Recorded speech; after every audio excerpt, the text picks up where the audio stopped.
Welcome. Tonight, I invite you on a journey into the ancient legends of Greece. A story as vast as the sky, as powerful as the thunder itself. The story of Zeus, king of Olympus. Prepare your mind to drift into rest. Let your eyes grow heavy and slowly close. But do not miss a single detail. For tonight, between dreams and whispers, you will discover the destiny of the God who forever changed the universe. Relax, settle in, and let yourself be carried away. The story of Zeus is about to begin. Before we begin tonight's story, take a slow breath in and exhale gently. Allow your body to settle wherever you are. Let your head rest softly against your pillow, your hands loose at your sides. You've made it through another day. All that remains now is to drift, to let your thoughts become like clouds, light, quiet, and far away. Feel the air around you grow still. Feel the weight of your body sinking just slightly deeper, as if the earth beneath you is holding you close, keeping you safe. Take another breath in through your nose. Hold it for a moment, and let it go. With each breath you release something, a small tension, a thought that no longer matters, a sound from the waking world that fades into silence. Your eyes grow heavy, your heart beats slow and steady. The rhythm of your breath becomes the rhythm of peace. Imagine that around you, the room grows dimmer, softer, as if wrapped in a gentle silver mist. Time begins to slow. There is no rush, no noise, no expectation, only stillness, only calm. In this space you are free to let go of the day, of tomorrow, of everything except this very breath. You are here. You are safe. You are exactly where you are meant to be. Feel your shoulders melting down, your jaw unclenching, your forehead smoothing. The body unwinds like a long ribbon, soft and flowing, uncoiling into peace. Each part of you, your hands, your feet, your legs, your back, your face, all of it begins to rest. The world outside fades to a distant hum. The only thing that exists now is your breath and the sound of my voice, moving gently through your mind like a soft tide. With every word, you travel a little deeper inward, to the quiet place beneath thought, beneath worry, where dreams begin. Picture now a calm landscape, a place beyond time. Maybe it's a quiet hill under a starlit sky. Maybe it's the edge of the sea, the waves whispering secrets to the sand. Or maybe it's somewhere older, a place of myth and memory, where the night air smells of olive trees and stone, and the sky burns with constellations. The air is warm. The world feels ancient. You can hear distant wind, carrying the faint sound of chimes, or maybe thunder far away. A whisper of something powerful, sleeping within the clouds.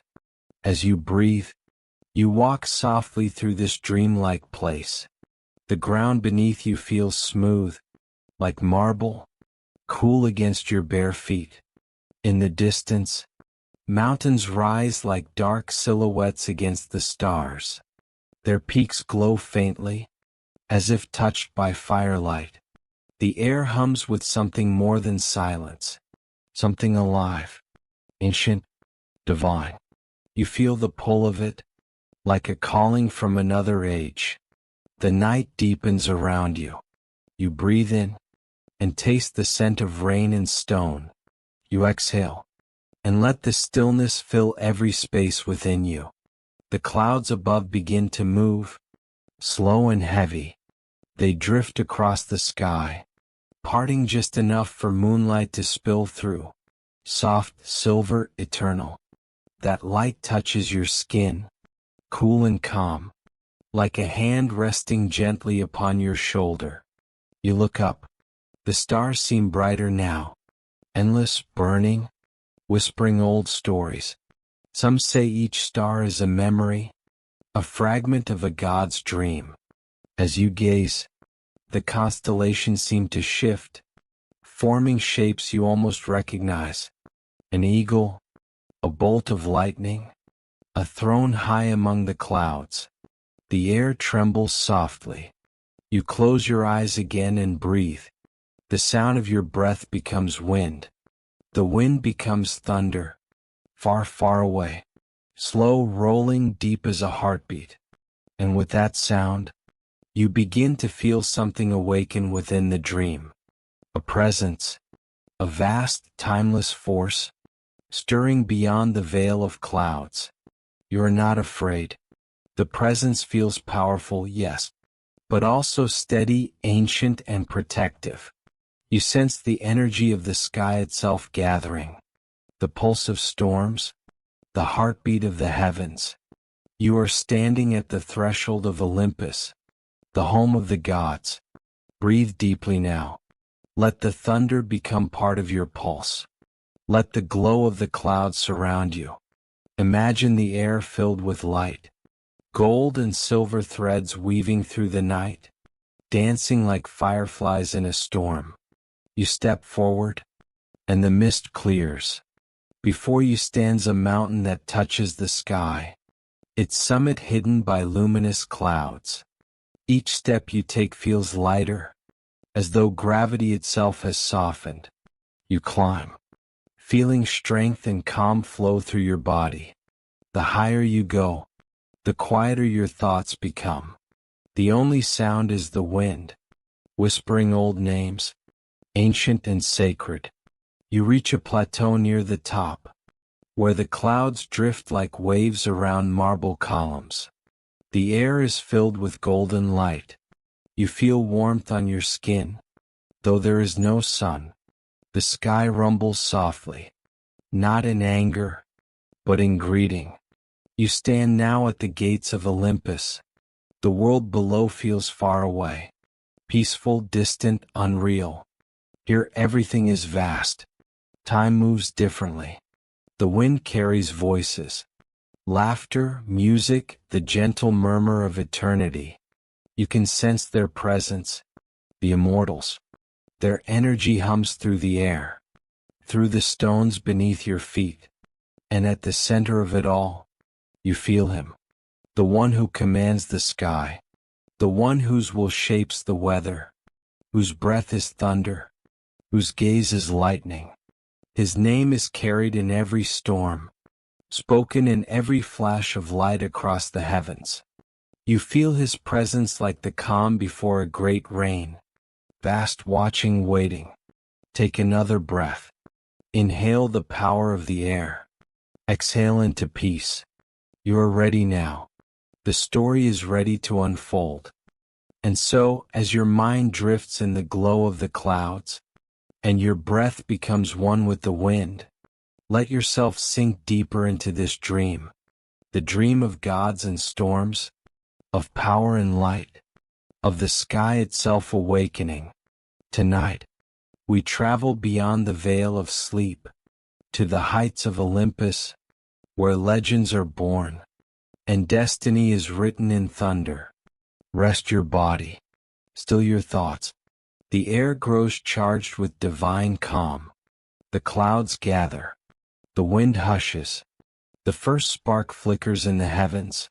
And now, let the story of Zeus begin. Chapter 1, The Birth of Destiny. Chapter 1.1, The Eternal Void. Before there were mountains, before there were seas, before even the faintest glimmer of a star, there was only chaos. Not chaos as mortals know it, not confusion or noise, but chaos as the ancients whispered, the yawning void, the endless expanse, the nothingness from which all things would someday emerge. Imagine, if you can, a place without horizon, a place without up or down, without near or far, without time to measure the passing of moments. Was silence, not the gentle silence of a night forest, nor the calm silence of a sleeping child, but the silence of absolute absence. Close your eyes. Let the world around you fade, and picture it. No light, no sound, no breath, no pulse. A space so vast it could swallow imagination itself. A stillness so deep it pressed like an ocean upon the soul. And yet, within that nothing, something stirred. The first to emerge from chaos was Nyx, night eternal. She came like a shadow unfurling, her form woven of darkness thicker than ink. Her eyes burned faintly, two sparks glimmering in the vast black, as though she carried the secret of stars yet unborn. When Nyx spread her wings, she wrapped the cosmos in mystery. Her feathers whispered, and from that whisper mortals would one day dream of dusk, of sleep, of the veils that separate life from death. Nyx walked slowly across the void, her presence alone enough to shape the first contours of reality. Everywhere she stepped, shadows deepened, folds of space thickened, and silence became more profound. From Nyx's embrace came Erebus, deep shadow. Where Nyx was a cloak of night, Erebus was the hidden space beneath it. He was weight. He was depth.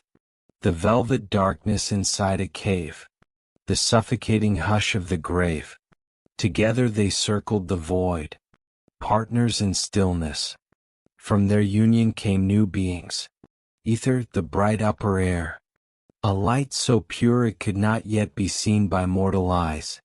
And Hemera, the day, whose touch would one day rouse mortals to wakefulness. Even before the sun, before the moon, the first rhythm of existence had begun.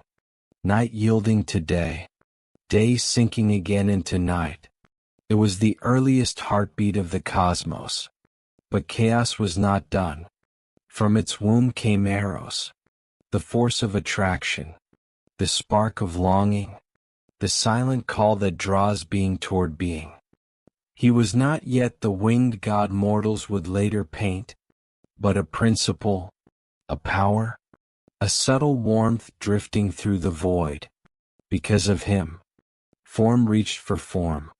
Because of him, the stillness began to gather itself into shapes. And so it was that, after endless ages of silence, the void began to awaken. From the unmeasured deep, the first great mother arose, Gaia, the earth. She was not merely stone and soil. She was foundation. She was body and womb, surface and depth, giver of nourishment, keeper of roots. Gaia spread herself wide, and her vast back gave rise to mountains, their jagged peaks thrusting like spears toward a sky not yet born. Her valleys lay hollow, waiting for rivers that did not yet flow. Her plains stretched smooth and silent, anticipating the weight of forests not yet sown. Where her skin folded, oceans pooled in darkness, immense hollows of water without wind, without wave, without name.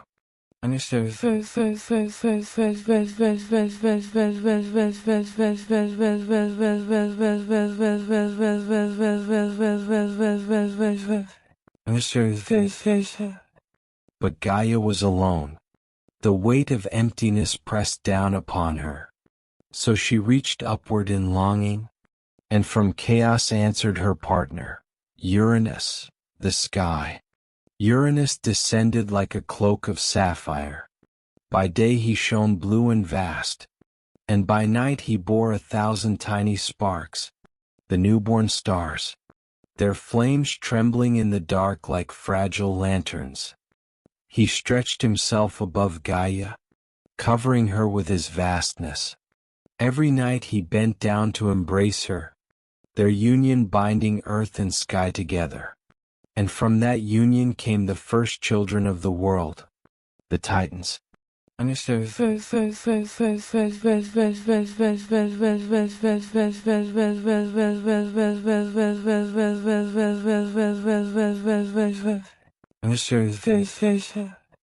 12 they were at first, and each bore the strength of earth and sky combined. Oceanus, who circled the world with endless rivers. Hyperion, whose gaze blazed like sunlight.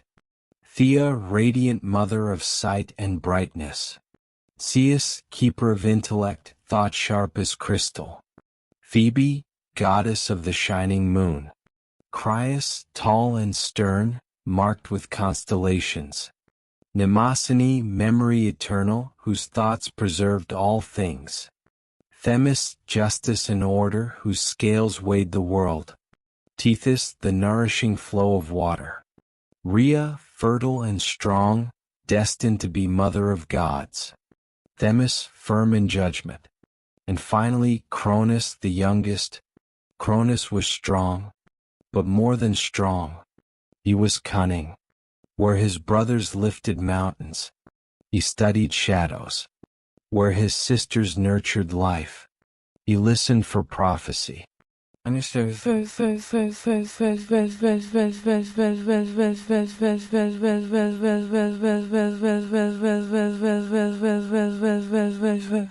Understood. But not all of Gaia's children were bright. From her depths came also the Cyclopes, giants with a single blazing eye in the center of their foreheads, forgers of fire, makers of thunder.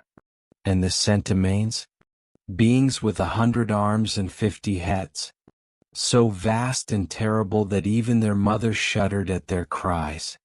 Uranus, filled with fear of their power, cast them into the depths of the earth, hiding them away in darkness. Gaia's heart broke at this cruelty, and from her pain, a seed of rebellion was sown. Understood.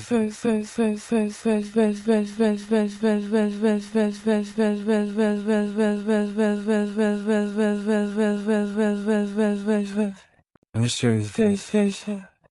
Thus the stage was set.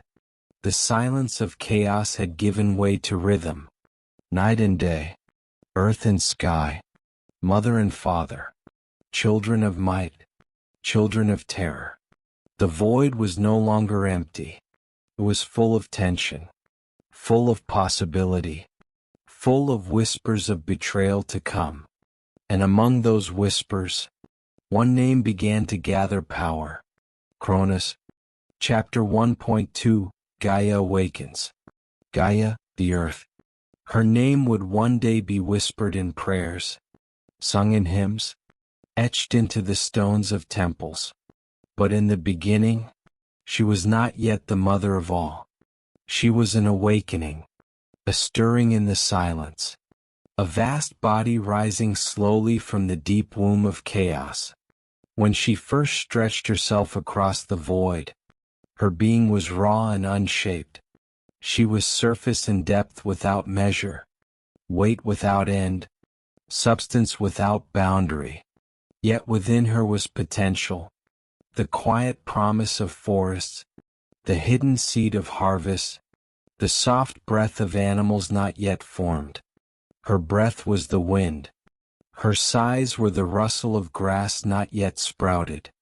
Her skin became stone, and from her veins flowed rivers, though at first they had no course. Understood.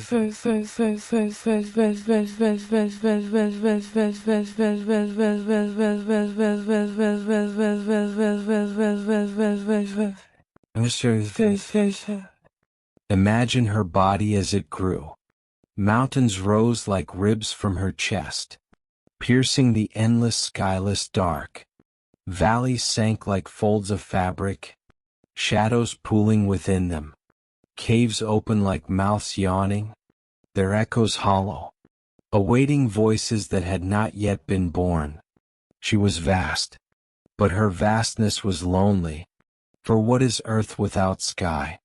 What is form without presence to crown it? Gaia longed for balance.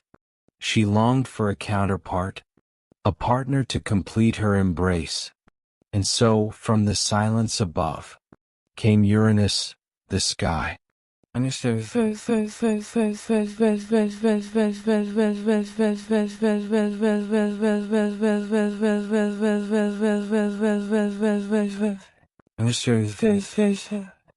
He fell like a blanket of shimmering blue, vast and endless. At first his surface was smooth, an expanse of light without stars. But slowly jewels appeared.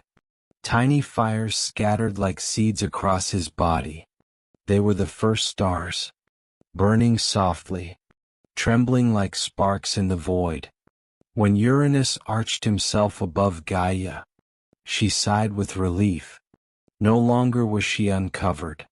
No longer did she face emptiness alone. She had a roof, a companion, a lover.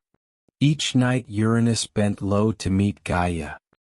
He pressed himself against her wide back, and in their union life stirred. From that embrace came rivers of force, streams of power, and finally children.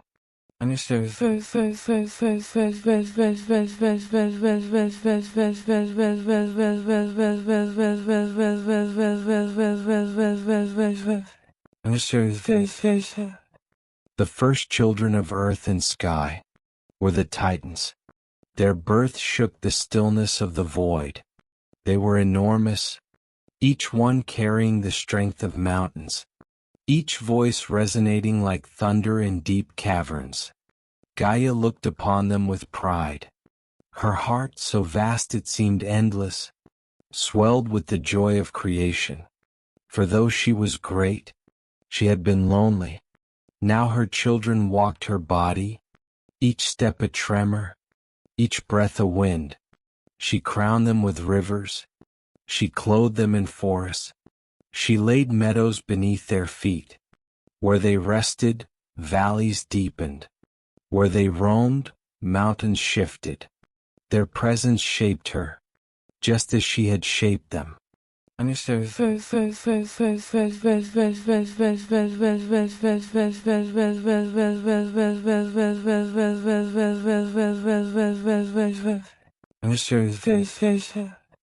But Gaia's womb was not only gentle. Her depth also bore the Cyclopes, giants with a single blazing eye. They shone with fire, for within them burned the spark of creation. It was they who would one day forge the greatest weapons of gods. Though for now they wandered the earth like half-finished storms.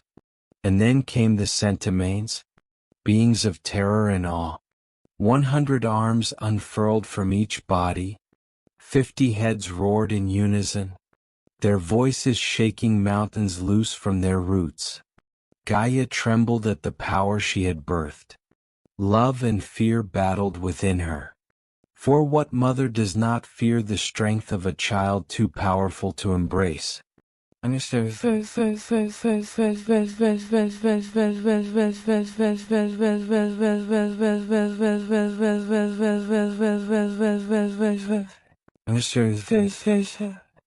Uranus looked upon these children with less wonder than Gaia.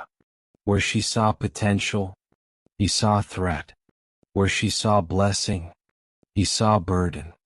His gaze, cold as night, fell especially upon the Cyclopes and the Centimanes. Their strength disturbed him. Their cries rattled the vault of his sky. And so, one by one, he cast them into the deep hidden places of Gaia's body, buried beneath layers of stone. Gaia's cries of pain echoed through the void. Her children, imprisoned within her depths, beat their countless arms and roared, but their fathers will held them fast. The earth groaned with every struggle. Gaia whispered to herself, "This cannot last. The sky that covers me has become a chain. His fear is my torment. His cruelty is my grief."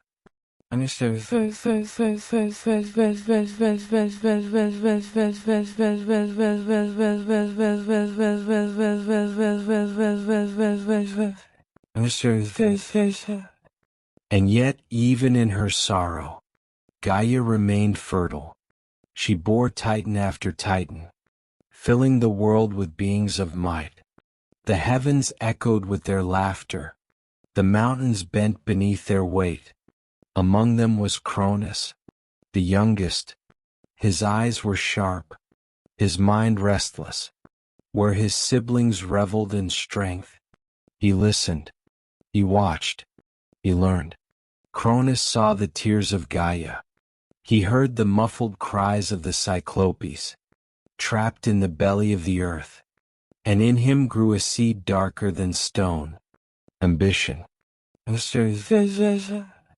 Meanwhile Gaia stretched herself wider, her valleys deepening into basins, her rivers finding courses, her slopes rising higher. Forests began to stir, though their trees were not yet awake. Flowers budded faintly, though no sun yet kissed them. Still she prepared. For Gaia was patience. Gaia was endurance. Gaia was the soil in which all futures root. And as she prepared, she whispered to herself of change. Even the sky that crowns me must someday bow. Even Uranus, vast and endless, cannot hold forever.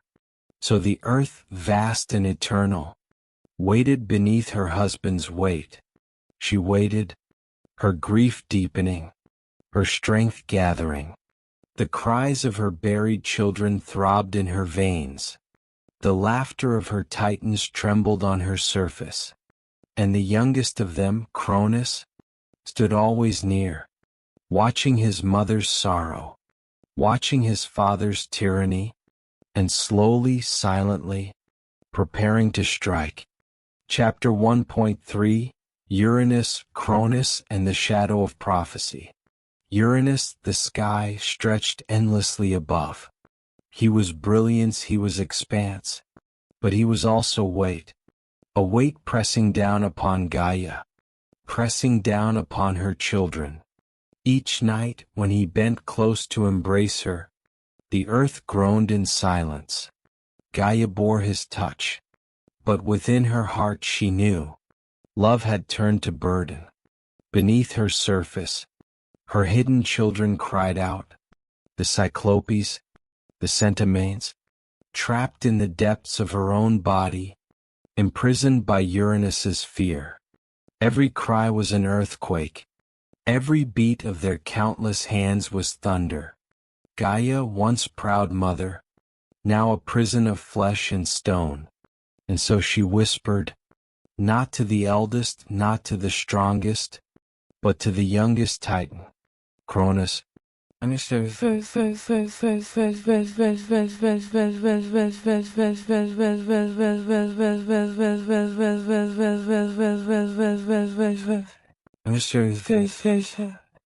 Cronus was cunning. His eyes burned with a hunger his siblings did not share. Where others accepted Uranus's rule, he studied weakness. He listened to Gaia's sorrow, and in her grief he saw opportunity. My son, Gaia murmured, your father smothers us. He fears the children he should cherish. He locks away the Cyclopes. He binds the Centimanes in darkness. Will you do nothing? Cronus bent low to hear her words. His fingers, long and sharp, tightened around the sickle she pressed into his hand. A blade of adamant, forged not by gods but by necessity. When night fell, and Uranus lowered himself once more to embrace Gaia, Cronus hid in shadow. With one swift strike, he cut through the vast body of his father. The cry of Uranus was unlike any sound before. It tore through the void, a howl that rattled the stars. Blood spilled from him, falling in crimson rain across Gaia. And from those drops came terrible children, the Furies, spirits of vengeance whose wings beat like storms. The giants, towering and furious, and Aphrodite, born of foam stirred by divine blood. her beauty radiant as dawn. Uranus withdrew, broken, dethroned. The vault of the sky no longer pressed upon Gaia. The Titans stood victorious, and Cronus, youngest and boldest, became ruler of the cosmos.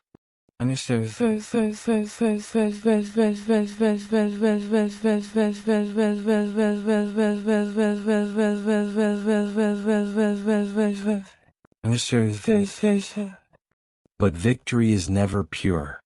From the lips of Uranus, fading into shadow, came a prophecy, a curse spoken with his last breath. As I have fallen by the hand of my son, so too shall you fall. One of your children will rise against you, Cronus.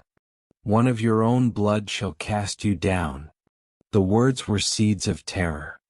They lodged deep in Cronus's mind, and there they grew like thorns. Cronus sat upon the throne of the cosmos, but peace did not crown him. Instead, dread coiled around his heart. Every glance at his wife, Rhea, every newborn cry, was a reminder of the doom foretold.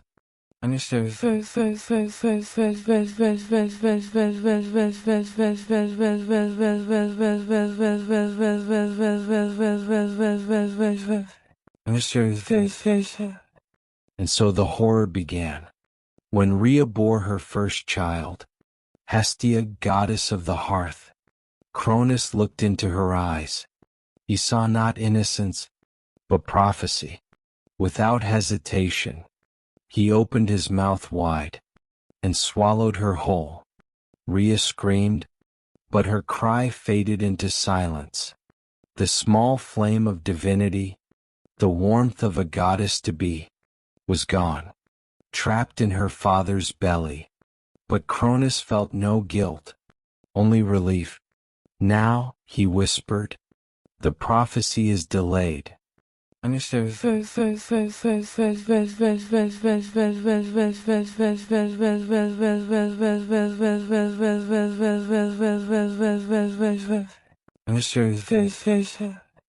then came Demeter, bright with promise, a goddess destined to rule over harvest and life.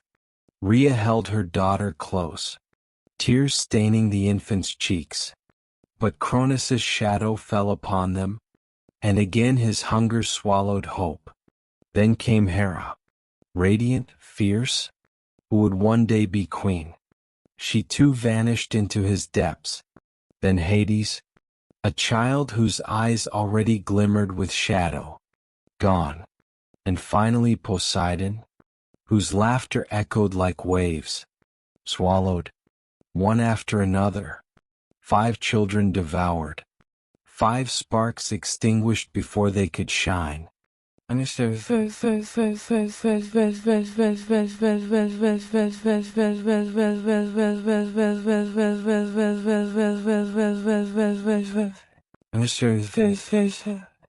Rhea's grief was unbearable.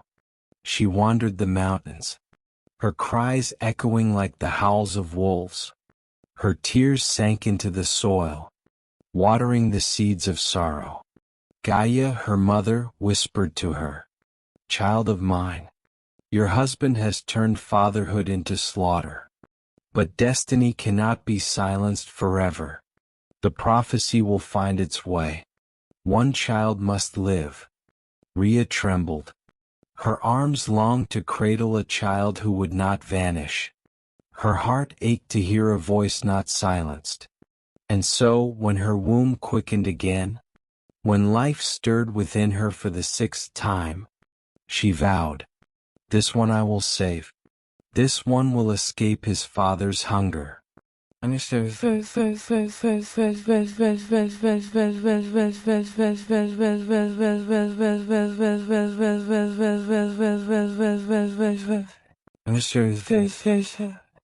The night of birth came. Stars glittered faintly above, the silent eyes of Nyx watching. Rhea's cries split the stillness. In secret, far from Cronus's sight, she gave life to her son. The infant's cry was like thunder in miniature, His eyes shone like storms waiting to break. And though he was small, though he was helpless, there was fire in him already.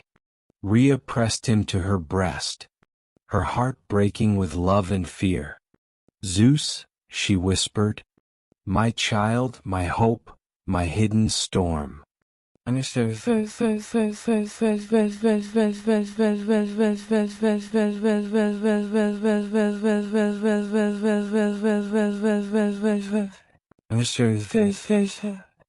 But Cronus would come seeking. He would demand the newborn. And so Rhea prepared her deception. She took a stone, smooth and heavy. She wrapped it in swaddling cloth, binding it tightly until it looked like an infant. When Cronus came, his eyes sharp with suspicion, she placed the bundle in his hands. "Here is your son," she said. Though her voice trembled, Cronus lifted the bundle. He felt the weight, but his fear was greater than doubt. Without hesitation, he opened his mouth and devoured it. Stone and cloth sank into his stomach. The Titan felt satisfaction. He believed the prophecy delayed again, but he had swallowed not a child, only a rock.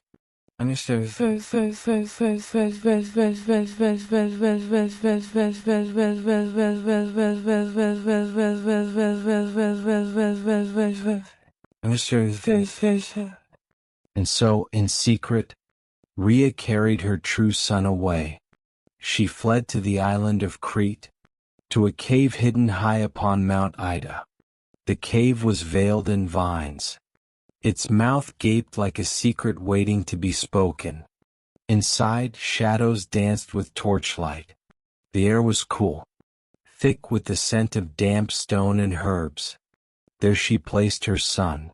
She kissed his brow, whispered prayers to Gaia, and left him in the care of nymphs. And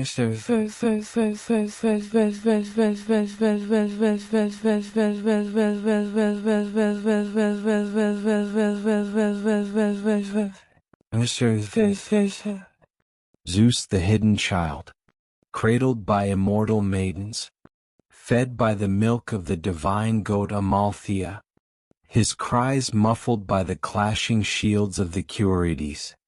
Every heartbeat of his tiny body was a challenge to destiny. Every breath was defiance against Cronus. And though he was but an infant, the storm already gathered within him. The prophecy was alive, and it had a name, Zeus. Chapter 1.4 The Hidden Child in Crete. Far across the sea, beyond the reach of Cronus's suspicion, lay the island of Crete. Its shores rose like jagged teeth, its forests thick with ancient silence, its mountains cloaked in mist older than memory. And there, upon the slopes of Mount Ida, a cave opened, a sanctuary carved by time, a secret womb within the earth. It was here that Rhea, trembling yet resolute, placed her son. She pressed one last kiss upon his brow, her tears falling like dew onto his cheeks. "Live," she whispered, "live and one day rise. Be the storm that frees the world." Then she left him in the hands of guardians, knowing her heart would ache for him each night, but her hope would burn brighter than her sorrow. And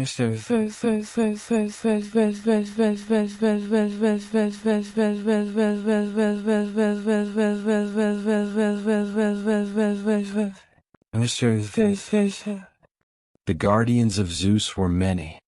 First were the nymphs, gentle spirits of nature. They swayed like reeds in the wind, their hair flowing as if woven from streams. Their voices were soft, like the hush of leaves trembling beneath a breeze. They cradled Zeus in their arms, wrapped him in cloth woven of wool, spun from sacred sheep, scented with herbs that calmed his cries. Each night they sang to him, not lullabies as mortals know, but hymns that carried echoes of the cosmos itself, songs of the stars yet unborn, songs of rivers waiting to flow, songs of destiny, of the thunderbolt not yet forged, but already promised. Zeus, though small, listened, and within his infant heart, those songs planted seeds of greatness.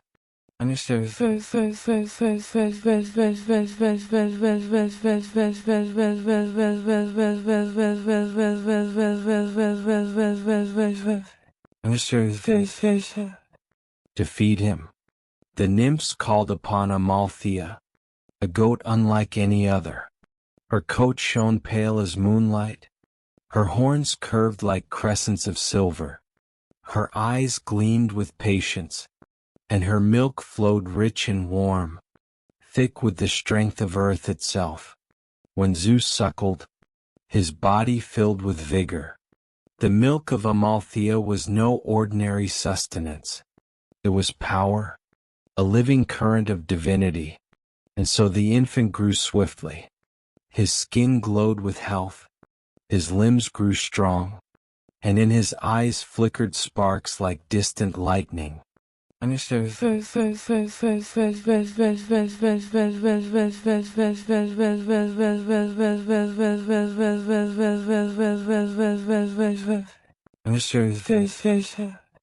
But even in secrecy, danger lingered. Cronus's ears were sharp, and the cry of an infant might reach his suspicion. So the nymphs summoned the Curetes, warrior spirits clad in bronze. They were fierce protectors, their bodies gleaming like statues of fire. Whenever Zeus cried, the Curetes formed a circle around the cave. They clashed their shields together, a storm of metal ringing through the air. They stamped their feet, they shouted and roared, until the sound of the infant's voice was buried beneath the clamor. From afar, it was as though a great dance of war echoed eternally on the slopes of Ida. But within the cave, Zeus slept in peace.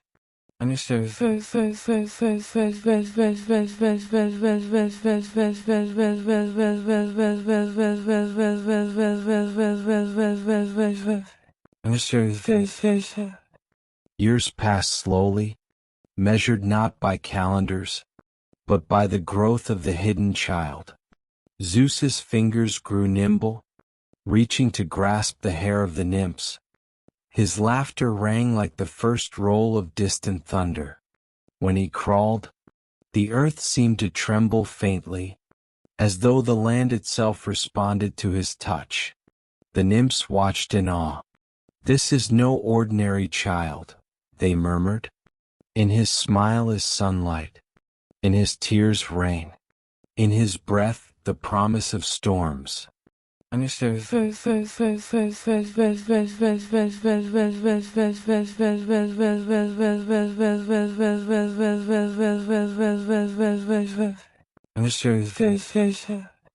One day, as Zeus toddled along the cave's edge, he stumbled and reached out his small hand. His fingers brushed against the stone wall, and a spark leapt forth, a crack of light, bright as lightning.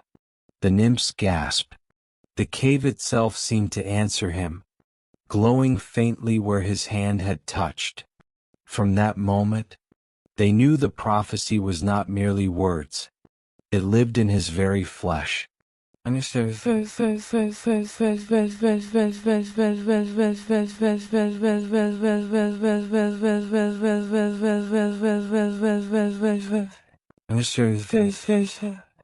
Amalthea, faithful guardian, remained always near. When Zeus tugged at her horns, she bowed patiently. When he climbed upon her back, she bore him gently, as though she knew she carried more than a child. She carried the seed of kingship. But fate is merciless. One day, as Amalthea bounded across the rocky slopes, her horn struck a stone and broke. The nymphs wept, fearing ill omen. Yet Gaia, the earth, whispered to them, Do not mourn. From this horn shall flow abundance. They filled the horn with fruit, with grain, with flowers. And thus was born the cornucopia, the horn of plenty, a gift of endless nourishment, forever tied to the childhood of Zeus.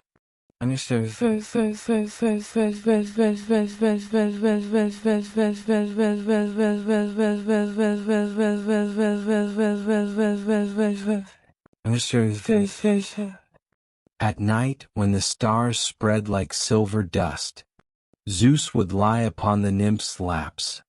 They pointed to the constellations, tracing patterns of hunters and beasts. Look, little one, they whispered. One day you shall rule not only beneath these stars, but above them, for the heavens will answer your hand. Zeus, though he understood no words, felt their truth. He stretched his hand toward the stars, his tiny fingers curling as though already grasping the thunderbolt.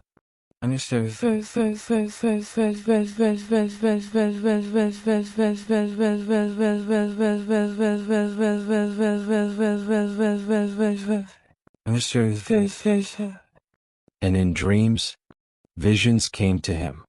He dreamt of chains breaking, of titans roaring, of light tearing through shadow. He dreamt of himself, grown tall, hurling bolts of fire across the heavens. When he awoke, his eyes glimmered with a fire no infant should know. The nymphs exchanged worried glances.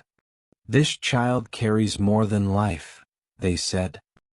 He carries destiny.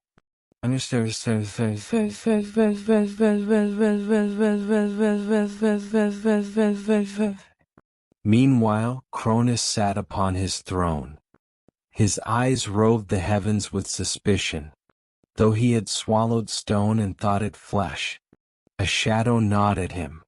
The prophecy whispered still, curling in his mind like smoke. Sometimes when he slept, he heard faint cries in his dreams, an infant's wail, muffled by shields. Chapter 1.5 The Songs of the Nymphs in the Growing Storm. The cave of Mount Ida was no mere shelter. It was a cradle of destiny. Its walls glimmered with damp light. Its ceilings dripped with slow, patient rhythm, like the heartbeat of the earth itself. And within that cavern, the child of prophecy learned to walk, to laugh, to dream. The nymphs were his first teachers. They knew no scrolls, no ink, no words. Their wisdom was older than writing, older than men. It lived in song.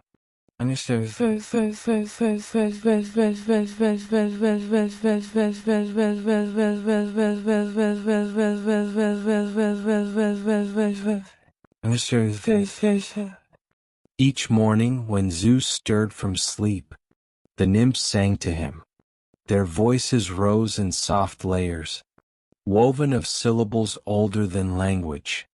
The melodies wrapped around him like blankets of light. They sang of the rivers that one day would flow, of the forest that would spread, of stars still unborn. Sometimes they sang of love, a warmth so deep it could heal wounds unseen.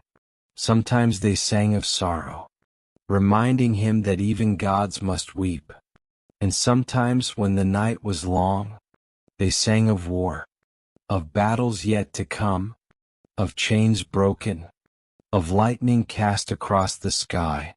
Zeus, wide-eyed, listened as if the universe itself spoke through them. Though he was but a child, the notes seemed to settle deep within his bones. His heart beat in rhythm with their songs. His breath rose and fell with their melodies.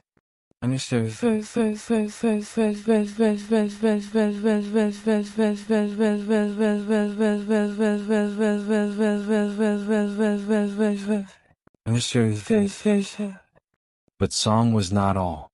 The nymphs showed him the earth. See this stone, they said. It is strength, patient and unyielding. See this stream? Bends, it twists, yet it always finds its way to the sea. So too must you bend without breaking. They guided his steps along the mountain paths. When he stumbled, they did not lift him. They let him fall, and then rise again, learning that even divinity must taste failure.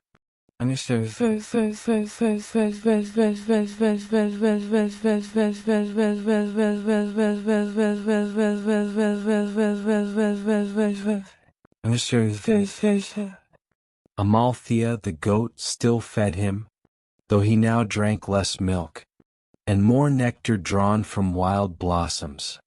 When he laughed, she lowered her horns in playful jest, and Zeus clambered upon her back.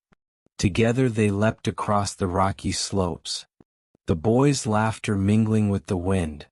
Once, while riding Amalthea, Zeus reached out his hand. A storm cloud drifted low above the mountain. His fingers brushed the air, and lightning flashed within the cloud, as if answering his touch. The nymphs, watching from below, bowed their heads. They whispered to one another, "The thunder listens to him already."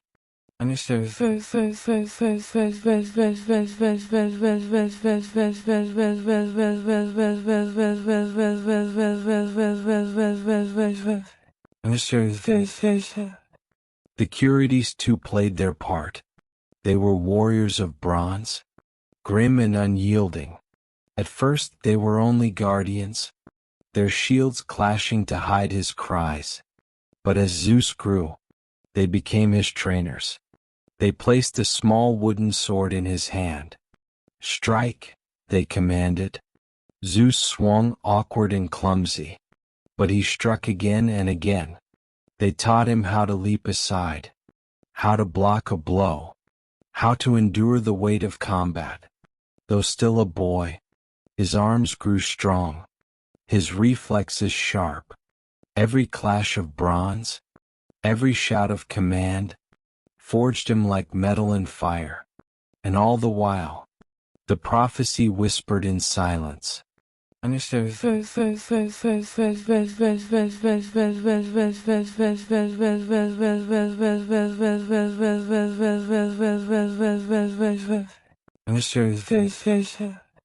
At night, when Zeus lay upon his bed of woven leaves, dreams came to him. Dreams of fire, dreams of chains, dreams of a great throne rising high, bathed in lightning. Sometimes he saw his father's face, stern, cruel, eyes glimmering with paranoia. Sometimes he saw children, 5 shadows calling to him: Hestia, Demeter, Hera, Hades, Poseidon. Their voices trembled like wind trapped in stone. "Brother, free us." He woke sweating, his fists clenched, his heart pounding as if the storm had entered his chest. The nymph stroked his hair. "Rest, child. All will come in time." But Zeus could not forget their voices. Even in his youth, he knew his life was not his own. It belonged to destiny.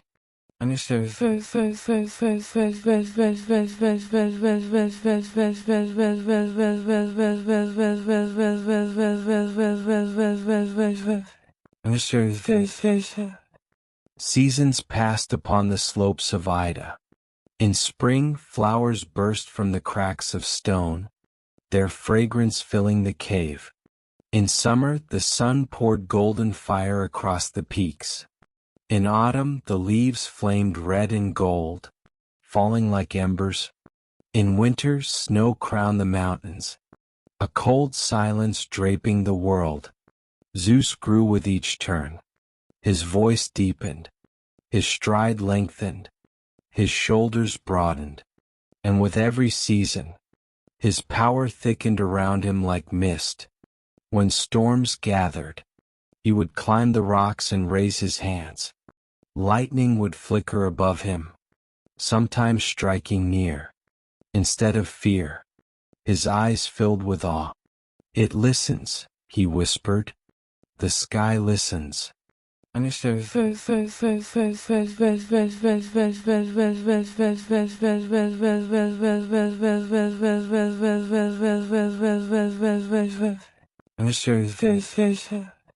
One day as he wandered alone, he came upon a hidden spring.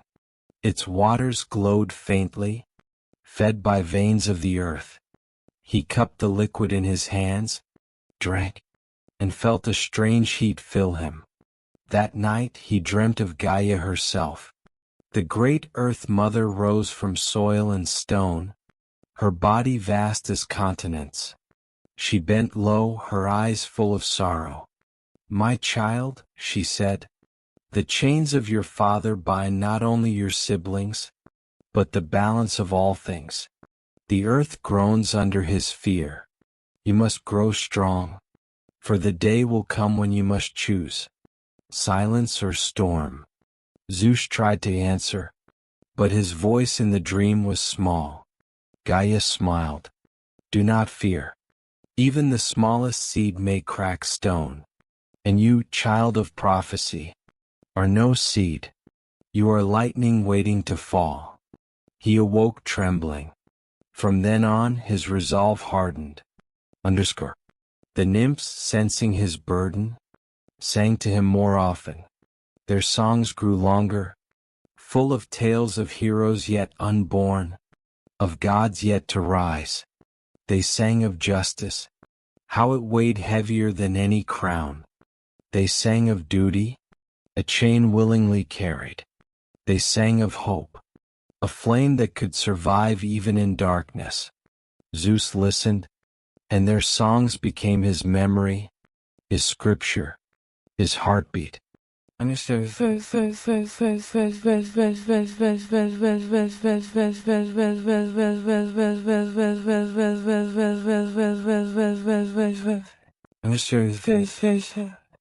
Meanwhile, far away, Cronus still ruled. His throne gleamed in shadow, his voice thundered commands. But whispers of fear never left him. He would sit in silence, feeling the weight in his belly, the 5 children he had swallowed stirring faintly. Sometimes he thought he heard them cry. Sometimes he thought he heard laughter. And in those moments, he roared in fury, summoning servants to search for treachery. But Zeus remained hidden. The cave veiled him. The mountain shielded him. And destiny waited, patient as stone.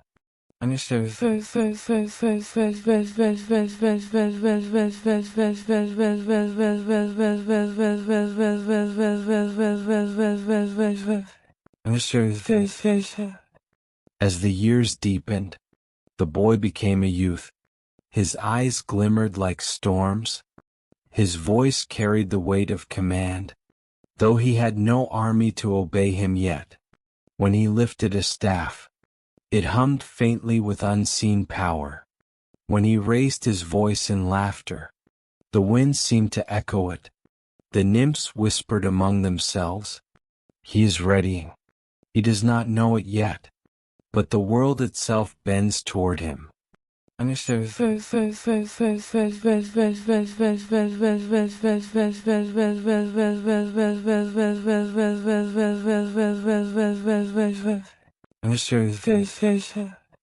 And in the depths of his dreams, his siblings' voices grew louder. "Brother, come, free us." Zeus woke each time with fists clenched, light flickering faintly at his fingertips. The storm within him was no longer silent. It was rising. The boy had become a youth, and the youth was becoming a man. But Zeus was no ordinary child of earth and sky. He was the quiet storm, the promise hidden in the cradle of a mountain. Years passed upon Mount Ida, and with them came a deepening silence. Not silence of absence, but silence before thunder. The air seemed heavier around Zeus. Even the nymphs, who had raised him with songs and laughter, felt a hush settle over their voices. When he entered a room, the training of Zeus, The Curides, guardians of bronze, now trained him not as a boy, but as a warrior. They placed in his hand a sword of bronze, its edge dulled but its weight real. Strike, they commanded. Zeus struck, again and again, until his arms ached, and sweat poured like rain. They taught him the dance of combat, how to step, how to twist, how to leap aside like lightning itself. Every motion was a lesson, every bruise a reminder, and when he stumbled, when the sword slipped from his grasp, the Curides only laughed. Even the storm falls before it rises, they said. Rise again. Zeus rose. Always. The whispers of destiny. But training was not all. Destiny whispered to him in dreams. At night, when shadows stretched long, Zeus lay upon his bed of woven reeds. The cave hummed faintly, as if listening. He dreamt of chains. 5 shadows bound in silence. He dreamt of cries muffled in darkness. And each time he woke, their voices clung to him like mist. Hestia, Demeter, Hera, Hades, Poseidon. His siblings called to him, their voices both sorrowful and strong. Brother, free us. The signs in nature. The world itself seemed to bend toward him. When storms gathered, Zeus walked into the rain. He raised his arms, and thunder rolled as if in answer. When rivers swelled with spring, they curved gently toward his feet, as though greeting him. When fire sparked in the hearth, its flames bent ever so slightly in his direction. The nymphs whispered in awe. He carries the pulse of the world. The visit of Métis. One evening, as the sun bled gold across the mountains, a figure entered the cave. She was tall, veiled in wisdom, her eyes glimmering like deep waters. It was Métis, goddess of cunning and counsel.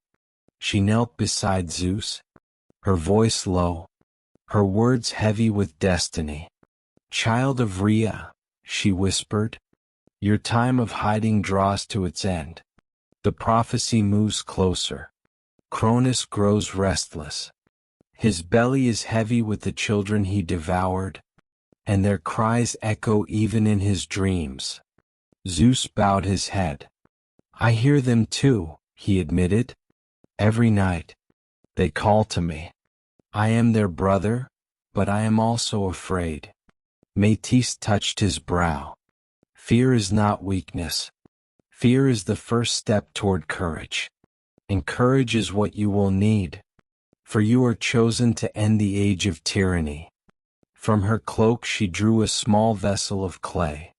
Within it shimmered a golden liquid, thick as honey, alive with divine fragrance. When the time comes, she said, give this to Cronus. He will drink, and he will return what he has stolen. Your brothers, your sisters, the 6 of you will rise as one. The omen of the sky. That night the sky split with lightning, not the playful flicker of storm, but a great bolt that struck the peak of Ida itself. The mountain shuddered, rocks tumbled. The nymphs clutched one another in fear. But Zeus stood at the cave mouth, his eyes fixed upon the heavens. The lightning lit his face, and in his expression was no fear, only recognition. The storm was not against him. The storm was him, the quiet resolve. From that day Zeus spoke less. He listened more. He walked alone along the cliffs, feeling the sea winds lash against him. He touched the stones where Amalthea once grazed, remembering her milk that had nourished his strength. He pressed his ear to the ground, listening for the heartbeat of Gaia. He felt it all, the earth, the sky, the sea, and within himself, he felt the same rhythm. I am not separate, he whispered. I am the storm within the world. And when I rise, it shall not be me alone. It shall be all of creation rising with me. The silence before thunder. The cave grew quieter as years passed. The nymphs sang less, as if their voices waited. The Curetes clashed their shields less, as if saving their strength. And Zeus himself, now grown into full manhood, carried silence like a mantle, not emptiness, but the silence before thunder, the silence before war. Chapter 2.1 The Weight of Prophecy. Cronus sat upon his throne of stone, a crown of fear upon his brow. The hall around him was silent, its torches burning low, casting long shadows across the walls. And yet, within that silence, he heard it, a whisper, a cry, a laugh. Voices that should not exist, voices swallowed long ago. Each night, his dreams betrayed him. He saw chains snapping, a hand rising from the darkness, a thunderbolt flashing across the sky. He would wake trembling, his belly heavy, as though the children he had devoured still lived within him, still pressed against his ribs, still called to him through the silence. Cronus clenched his jaw. No prophecy will bind me. No child shall overthrow me. But the words rang hollow, for deep inside, he knew destiny's hand was already at work. Far away on the slopes of Mount Ida, Zeus walked in silence. The boy was gone. The youth had passed.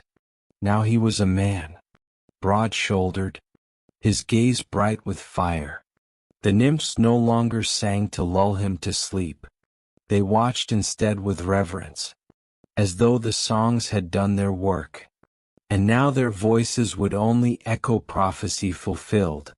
The Curetes still clashed their shields, but no longer to hide his cries.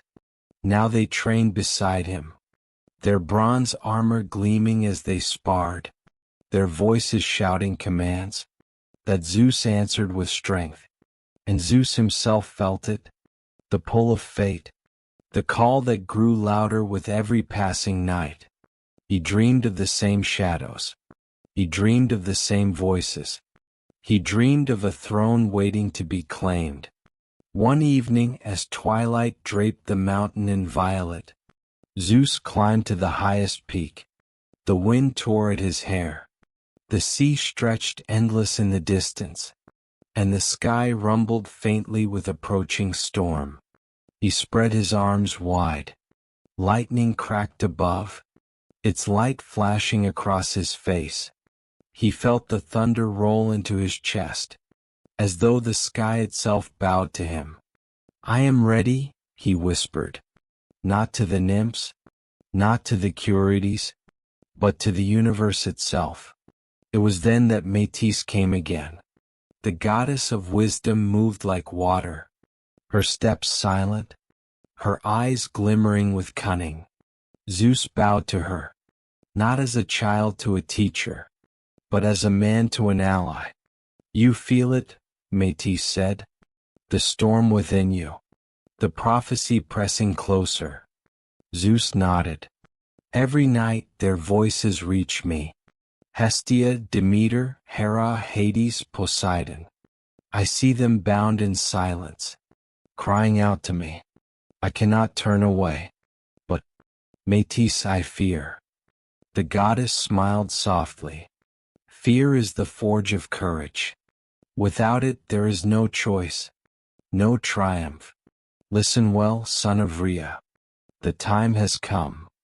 From her cloak she drew a vessel of clay, its surface etched with symbols older than speech. Inside shimmered a golden liquid, thick and heavy, its scent sweet yet sharp, like honey touched by fire. This is the draught of release, Metis said. A potion woven from nectar, herbs, and the will of destiny. When Cronus drinks it, he will vomit forth what he swallowed. Your siblings will return. and together you will rise. Zeus took the vessel. It felt heavy in his hands, not with weight, but with the burden of fate. I will do it, he said, not for myself, but for them, for the world chained by fear. Metis's gaze grew solemn. Remember Zeus? Cronus is cunning, and the Titans stand with him. But you carry more than strength. You carry justice, and justice cannot be swallowed forever. She touched his brow, and in that touch, Zeus felt knowledge flow into him. The steps he must take, the dangers he must face, the path that led not only to rebellion, but to a throne of storm. Then she was gone, leaving only the echo of her voice. The time has come. That night, Zeus sat by the fire within the cave. The nymphs watched silently. The Curies sharpened their blades. But no one spoke.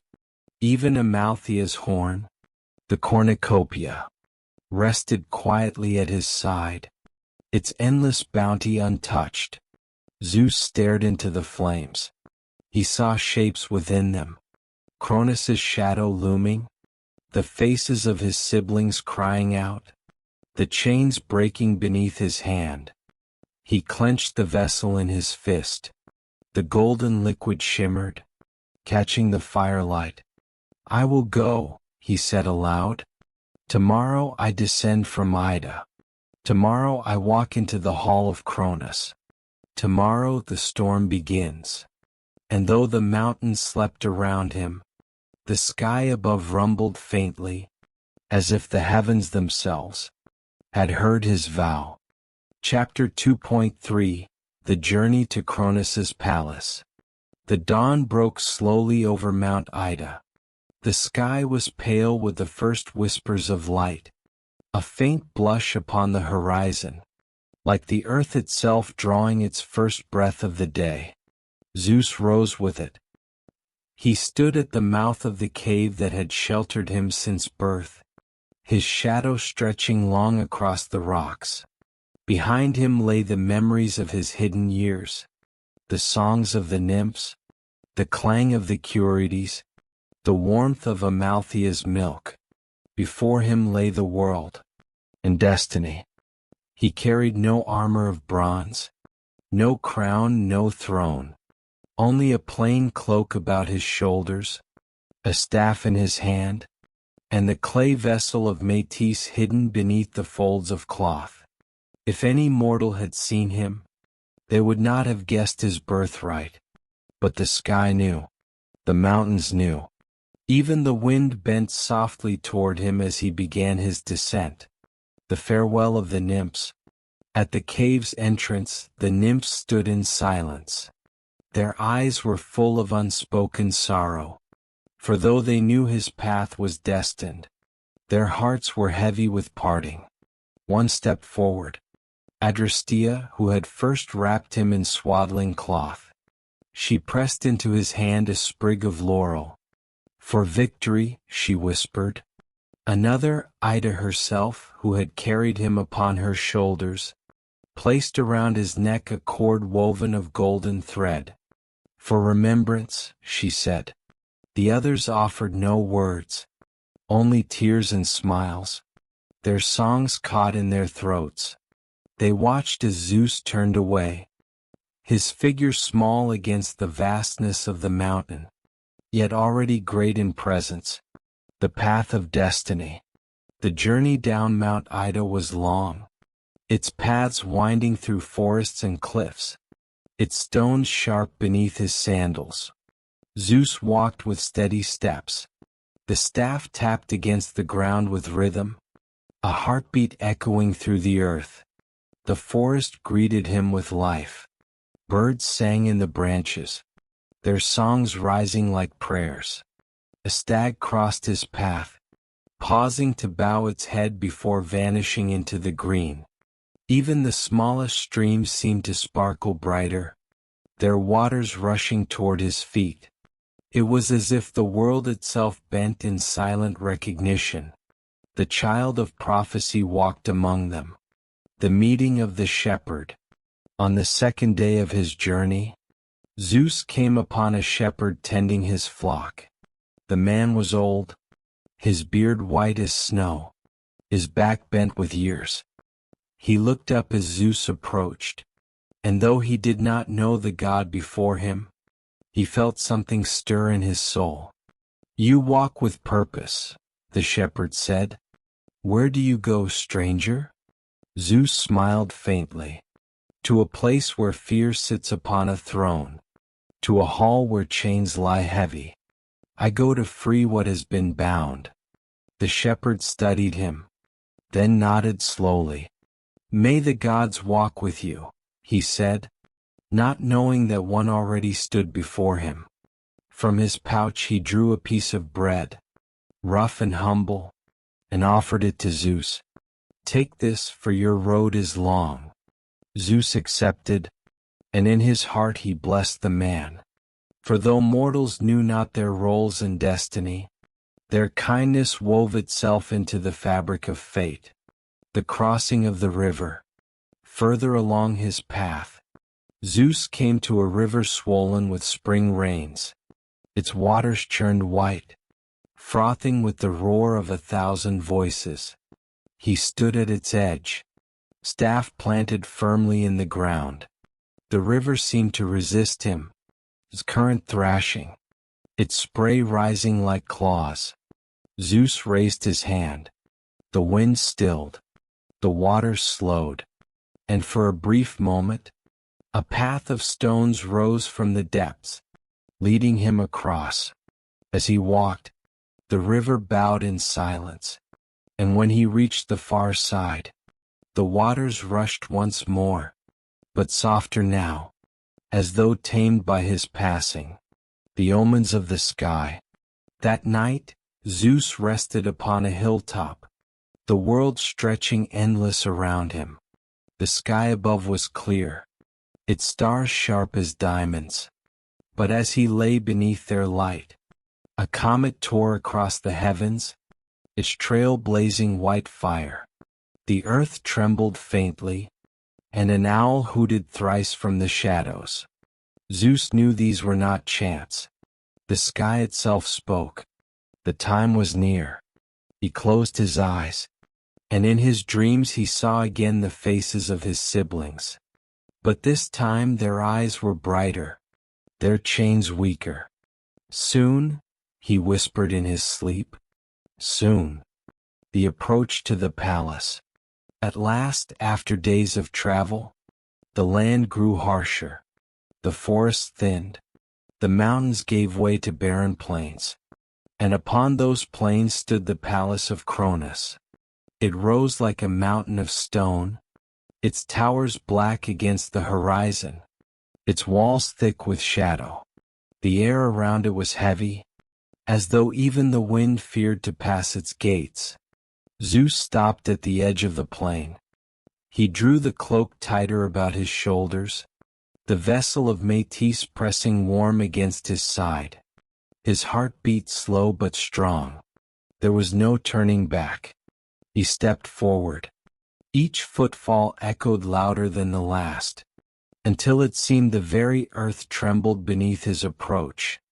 And though the guards at the gate saw only a humble wanderer, the sky above flickered faintly with lightning, as if the heavens themselves knew that the storm had arrived. Chapter 3, The Titanomachy. 3.1 The Gathering Storm. The oath of the Olympians did not vanish into the night.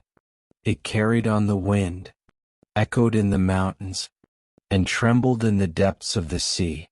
The world had heard their vow, and so had the Titans. Cronus sat upon his dark throne, his face twisted with rage. His hand gripped the arms of his seat so tightly that the stone cracked beneath his fingers. Around him gathered the elder Titans, Atlas broad-shouldered, his strength unmeasured, Apitus sharp of mind and cruel of will, Hyperion blazing with the light of the sun, and many others, all bound by blood and fear to their king. They rise against us, Cronus growled. My own children, ungrateful, treacherous, daring to break the chains I forged. Shall we allow them to snatch the throne of heaven? The Titans roared their answer. No. Their voices shook the palace, their fury rising like fire. The war had begun. 3.2 The Olympians prepare. Far from the palace of Cronus, Zeus and his siblings gathered in secret. They were free. But freedom alone could not win them victory. Cronus commanded an army of Titans, giants older than mountains, stronger than storms. Hestia spoke first, her voice calm but firm. We cannot fight with nothing. We need allies. We need weapons. We need the strength of more than ourselves. Demeter nodded. The earth itself may rise for us, if we ask it, but even the soil trembles before Cronus. Poseidon clenched his fists. Then we turn to the depths. The seas are boundless. If they fight for us, the Titans cannot stand. Hades, ever silent, raised his eyes. There are powers darker still, powers locked away, forgotten in shadow. If we dare, they may join us. All eyes turned to Zeus, and Zeus, his face set, his hand upon the staff that had guided him, spoke. Then to the shadows we go, to the depths of Tartarus. There lies our hope. 3.3 The descent into Tartarus. The path to Tartarus was no path at all. It wound downward through the earth, through caverns vast and black, where even the light of torches seemed swallowed whole. The air grew thick, the rocks wept with cold water, and the silence pressed heavy upon them. At last they reached the gates, massive iron-bound, guarded by serpents whose eyes burned red. But Zeus raised his hand, and lightning sparked in his palm. The serpents hissed, and the gates swung wide, as though even Tartarus itself recognized the son of prophecy. Within, chained in darkness, they found them, the Cyclopes, giants with a single blazing eye, their arms thick with muscle, their forges cold for countless ages. Who comes? They rumbled, their voices echoing like thunder through the pit. Zeus, he said, son of Cronus, but no servant of his throne. I come to free you, and I ask you, will you stand with me against the tyrant? The Cyclopes roared their answer. Yes. Zeus shattered their chains with lightning, and the giants rose, stretching limbs long and used, their eyes blazing with fire. In gratitude, they offered gifts. To Zeus they gave the thunderbolt, a weapon of pure storm, able to split mountains and ignite the sky. To Poseidon the trident, a spear of the sea itself, with which to command the tides and summon storms. To Hades the helm of invisibility, a crown of shadows, that cloaked him from all eyes, even those of gods. With these gifts, the Olympians stood transformed. 3.4 The Centimanes. But the Cyclopes were not the only prisoners of Tartarus. Deeper still, bound by chains thicker than rivers, lay the Centimanes, giants with 100 arms and 50 heads, so massive their very breath shook the cavern walls. Their eyes opened as Zeus approached, 50 pairs glowing in the dark. We are forgotten, they groaned. We are feared. Who dares stand before us? I am Zeus, he answered, his voice strong and clear. I do not come to chain you. I come to free you. Fight with us, and you will never be silenced again. The Centimanes bellowed, their roar shaking the stone of Tartarus. Chains shattered, dust fell like rain, and the earth trembled as they rose. Now the Olympians had their army, and Cronus would soon learn that destiny had gathered every force against him. 3.5 The First Clash. The war did not begin in silence. It began with thunder. The Titans marched from the palace of Cronus, their forms towering, their weapons forged of mountain and fire. The earth quaked beneath their steps, and opposite them, upon the plain, stood Zeus and his siblings.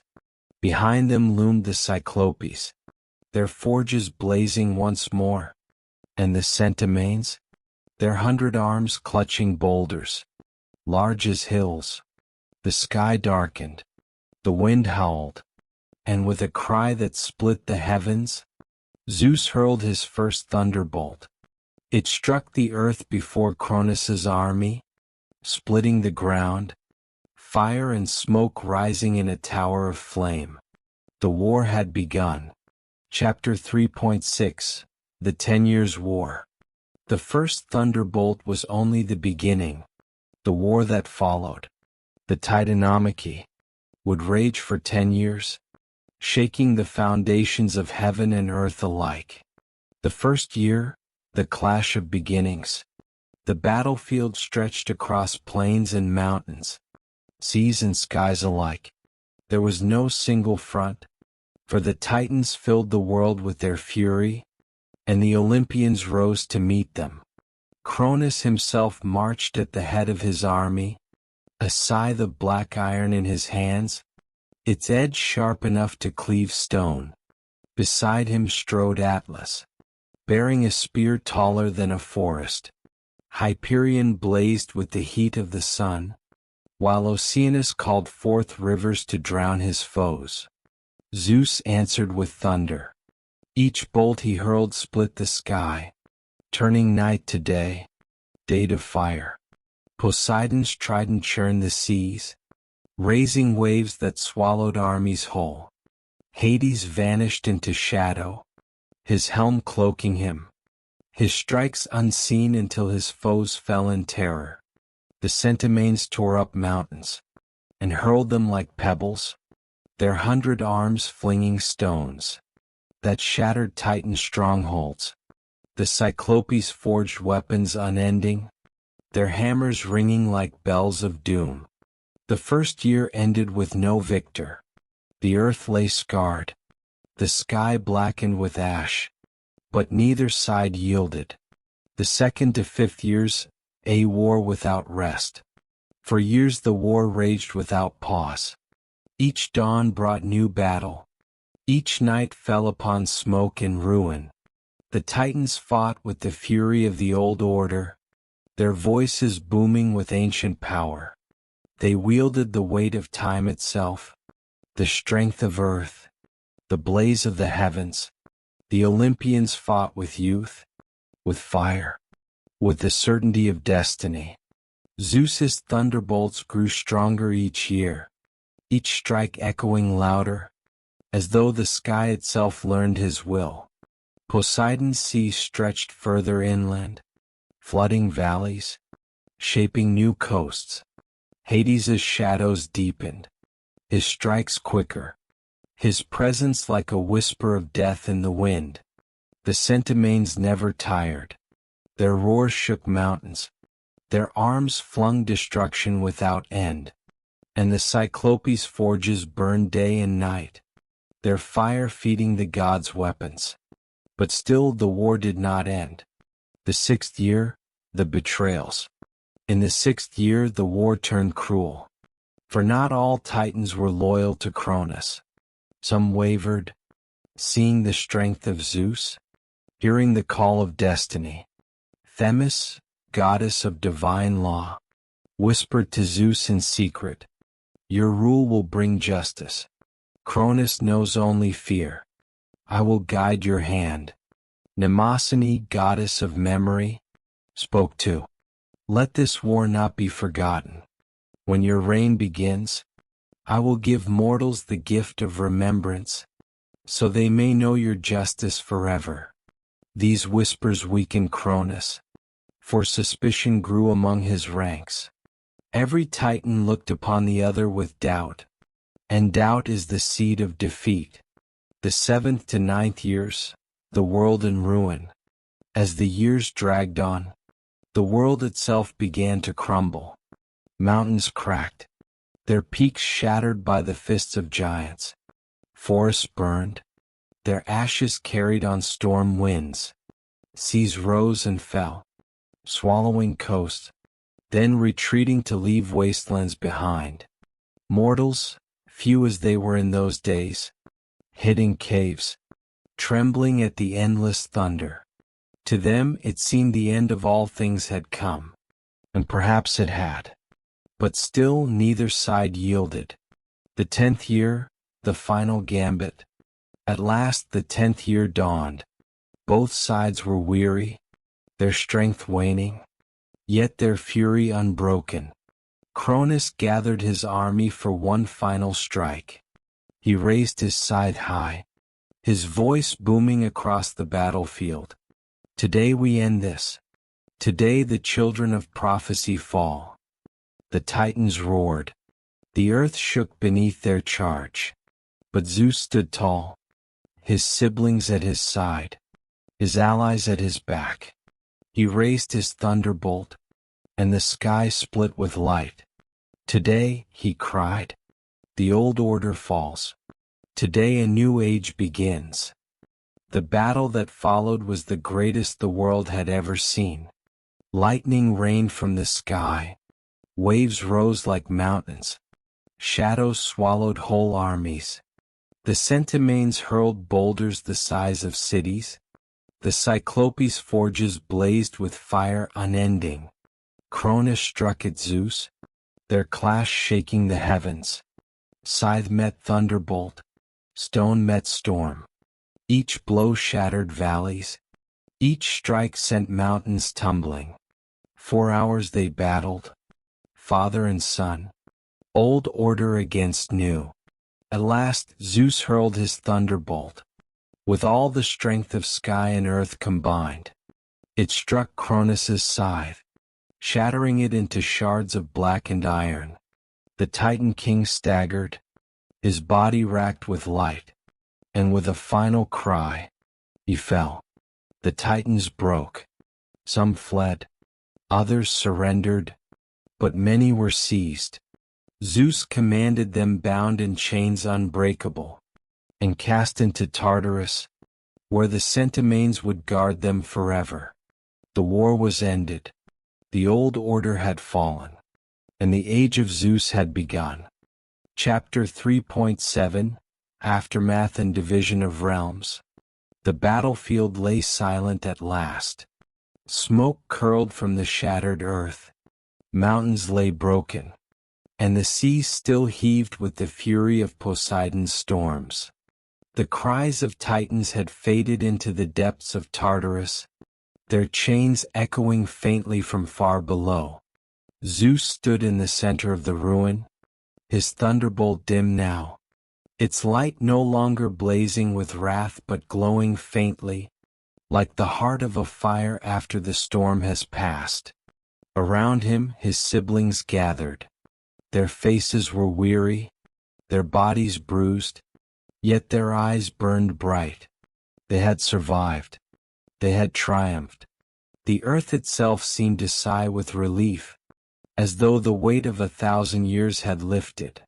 The silence after war. For the first time in 10 years, the world knew quiet. The birds dared to sing once more, their voices tentative at first, then louder, as though reclaiming the air from the thunder. Forests sprouted again where ash had fallen. Rivers, once choked with blood and ruin, flowed clear once more. The mortals who had hidden through the long war emerged cautiously from their caves. They looked to the sky with awe, for the thunder no longer frightened them. It gave them hope, for they knew the storm had a master now, and that master had struck down fear itself, the council of the gods. Yet victory brought questions. The 6 siblings gathered upon a high mountain, a peak untouched by war, snow white, its air sharp and pure. There they held council, for though Cronus had fallen, his throne still stood empty. Who would rule? Who would guide the world? Zeus spoke first. We fought together, bled together, stood as one. But the cosmos is vast. No single hand can hold it all. We must divide it, each ruling where destiny calls. His words rang with wisdom, and though his siblings listened in silence, they knew he was right. The casting of lots. To decide they turned to chance, for even gods must bow to fate. Hades brought forth a great vessel, carved from obsidian, its surface etched with runes of shadow. Within it they placed 3 stones, one for the sky, one for the sea, one for the underworld. Zeus, Poseidon, and Hades drew the stones, their hands trembling not with fear, but with the weight of destiny. Zeus drew the stone of the sky. The heavens, with their clouds and stars, their storms and winds, were his domain. Poseidon drew the stone of the sea. The vast oceans, the tides and storms, the creatures of the deep, bowed to him. Hades drew the stone of shadow. The underworld, the silent halls of the dead, the unseen realms beneath the earth, were his to rule. The division was made, solemn and binding. The eternal oaths, they swore oaths upon the Styx, the river of unbreakable promise. Zeus swore to rule the skies with justice. Poseidon swore to guard the seas. Hades swore to keep the balance of the dead. Hestia, Demeter, and Hera too swore oaths, to tend the hearth, to bless the earth, to uphold the dignity of Olympus. In that moment, the new order was born. The Titanomachy had ended, and the age of Olympus had begun. The coronation of Zeus. Atop the highest mountain they built a throne, carved of celestial stone, its surface gleaming with veins of gold. The winds circled it in endless dance. The stars bent low above it, and the clouds wrapped it in silver veils. There Zeus sat, his thunderbolt in hand, the storm his crown. The gods gathered before him, their voices rising in acclaim. Hail Zeus, king of the gods! Hail, Lord of Olympus! And the mountains echoed the cry, the seas roared it, the stars carried it across the heavens. The banishment of the Titans.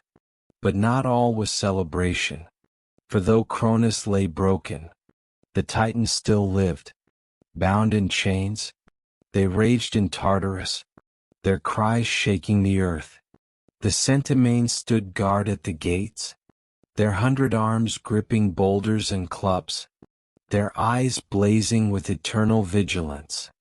Atlas, as punishment for his defiance, was given a burden greater than any, to hold up the heavens themselves, never to rest, never to bow. The old order had not vanished, but it was buried, sealed away where it could harm the world no more. The birth of Olympus. At last the gods turned their gaze to the mountain. That would be their home. Olympus. Its slopes rose high above the world, its peak crowned with eternal snow, its base wrapped in forests untouched by war. Here they built their halls, palaces of marble, gardens of immortal bloom, fountains of crystal water. Here they gathered to feast, to laugh, to judge, to dream.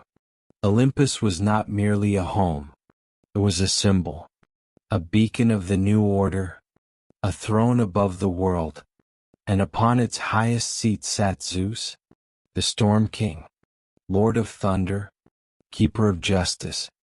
Chapter 3.8 The First Days of Olympus. The smoke of war had cleared, the cries of Titans silenced, and upon the crown of the world, a new light began to shine. This was Olympus, the seat of the gods, the throne of eternity, the feast of victory. When the halls of Olympus were first raised, the gods held a feast to mark their triumph. The Cyclopes stoked the forges, their fires blazing brighter than the sun. From their anvils rang goblets of gold, platters of silver, and blades of bronze, each shaped as offerings to the new rulers. Demeter brought forth the fruits of the earth, grapes heavy with sweetness, bread warm from hidden ovens, and honey thick as amber. Poseidon called the creatures of the sea, and from the waves rose fish of every hue, pearls gleaming like stars in their shells. Hestia lit the great hearth, its flames dancing in the heart of Olympus, a fire that would never die. And Zeus, seated upon his throne, raised his thunderbolt high, its light filling the hall. Let all who dwell in heaven and earth know, he declared, that the reign of fear is ended. The age of the gods has begun. The halls echoed with the voices of immortals, their laughter bright, their joy unbroken, the council of the gods. But Olympus was not built on feasting alone. Order must be shaped, laws spoken, duties given. Zeus called his siblings to council. Upon 12 thrones they sat, their forms radiant, their voices like music and thunder entwined. Here Hera claimed her place as queen, her dignity unmatched, her gaze sharp as the morning sun. Demeter vowed to bless the fields of mortals, to make the earth fertile, to feed the world. Hestia promised the hearth to every home, a flame of safety, a warmth that would never abandon mortals. Poseidon swore to keep the seas in balance, to guide sailors, to punish the arrogant, to bless the humble. Hades bowed in silence, accepting his throne below. He would guard the souls of the dead, neither cruel nor merciful, but just. And Zeus listened, his thunderbolt across his knees, his eyes watching all. Then let it be so, he said. Each shall keep their realm, but all shall bow to the order of Olympus. For though our thrones are many, our will must be one. Thus the first council was born, the first judgment. Not long after, the gods faced their first test of rule. From the earth rose a mortal king, proud and haughty. He built no temples, offered no prayers, and boasted that his strength rivaled the gods themselves. His words rose to Olympus, carried on the wind, and the council grew silent. Zeus stood. Let us show the world, he said, that the age of arrogance is ended. He hurled a single thunderbolt. It struck the king's palace, splitting stone, turning towers to ash. The king himself fell silent forever. Mortals, watching from afar, bowed their heads. They knew then that a new order ruled above them, and that order bore the name of Zeus. The omens of peace, with Cronus cast down, and the Titans chained in Tartarus, the world breathed again. The seasons turned with harmony. Spring unfurled green leaves upon the hills. Summer ripened the fields with golden wheat. Autumn brought harvest, its fruits sweet upon mortal tongues. Winter wrapped the earth in quiet sleep, preparing for life to rise once more. Mortals learned to honor the gods. They built altars of stone, lit fires in Hestia's name, sowed seeds under Demeter's blessing, and prayed to Zeus. Whenever the thunder rolled, the gods from Olympus watched with pride the dreams of Zeus. Yet even in peace, Zeus did not rest. At night he sat upon his throne, the sky stretched endless above him. He watched the stars wheel slowly, each a spark of light in the tapestry of heaven. He listened to the winds whispering secrets, to the waves breaking on distant shores, to the faint prayers of mortals carried through the night. And in those moments, he dreamed. He dreamed of order stronger than chaos, of justice that would endure, of a world where gods and men would walk their paths together. But he also dreamed of shadows, for Zeus knew that even victory was fragile, and peace never eternal. Still he smiled, for he was king, and upon his shoulders rested the sky. The closing of the chapter. So began the reign of Zeus. Born in secret, raised in shadow, he rose to cast down the tyrant, and build a throne above the clouds. The Titanomachy was ended. The gods ruled Olympus, and the world turned its gaze upward, to the storm-crowned king, whose thunder shook the heavens. Chapter 4: The Loves, Offspring and Legends of Zeus. 4.1 The Queen of Olympus, Hera. After the war was won, and Olympus crowned with light, Zeus turned his eyes to his siblings. Among them stood Hera, majestic, proud, radiant as the dawn. Her beauty was unmatched. Her presence commanded respect, not with thunder and fire as Zeus did, but with dignity, patience, and a gaze that could pierce the soul.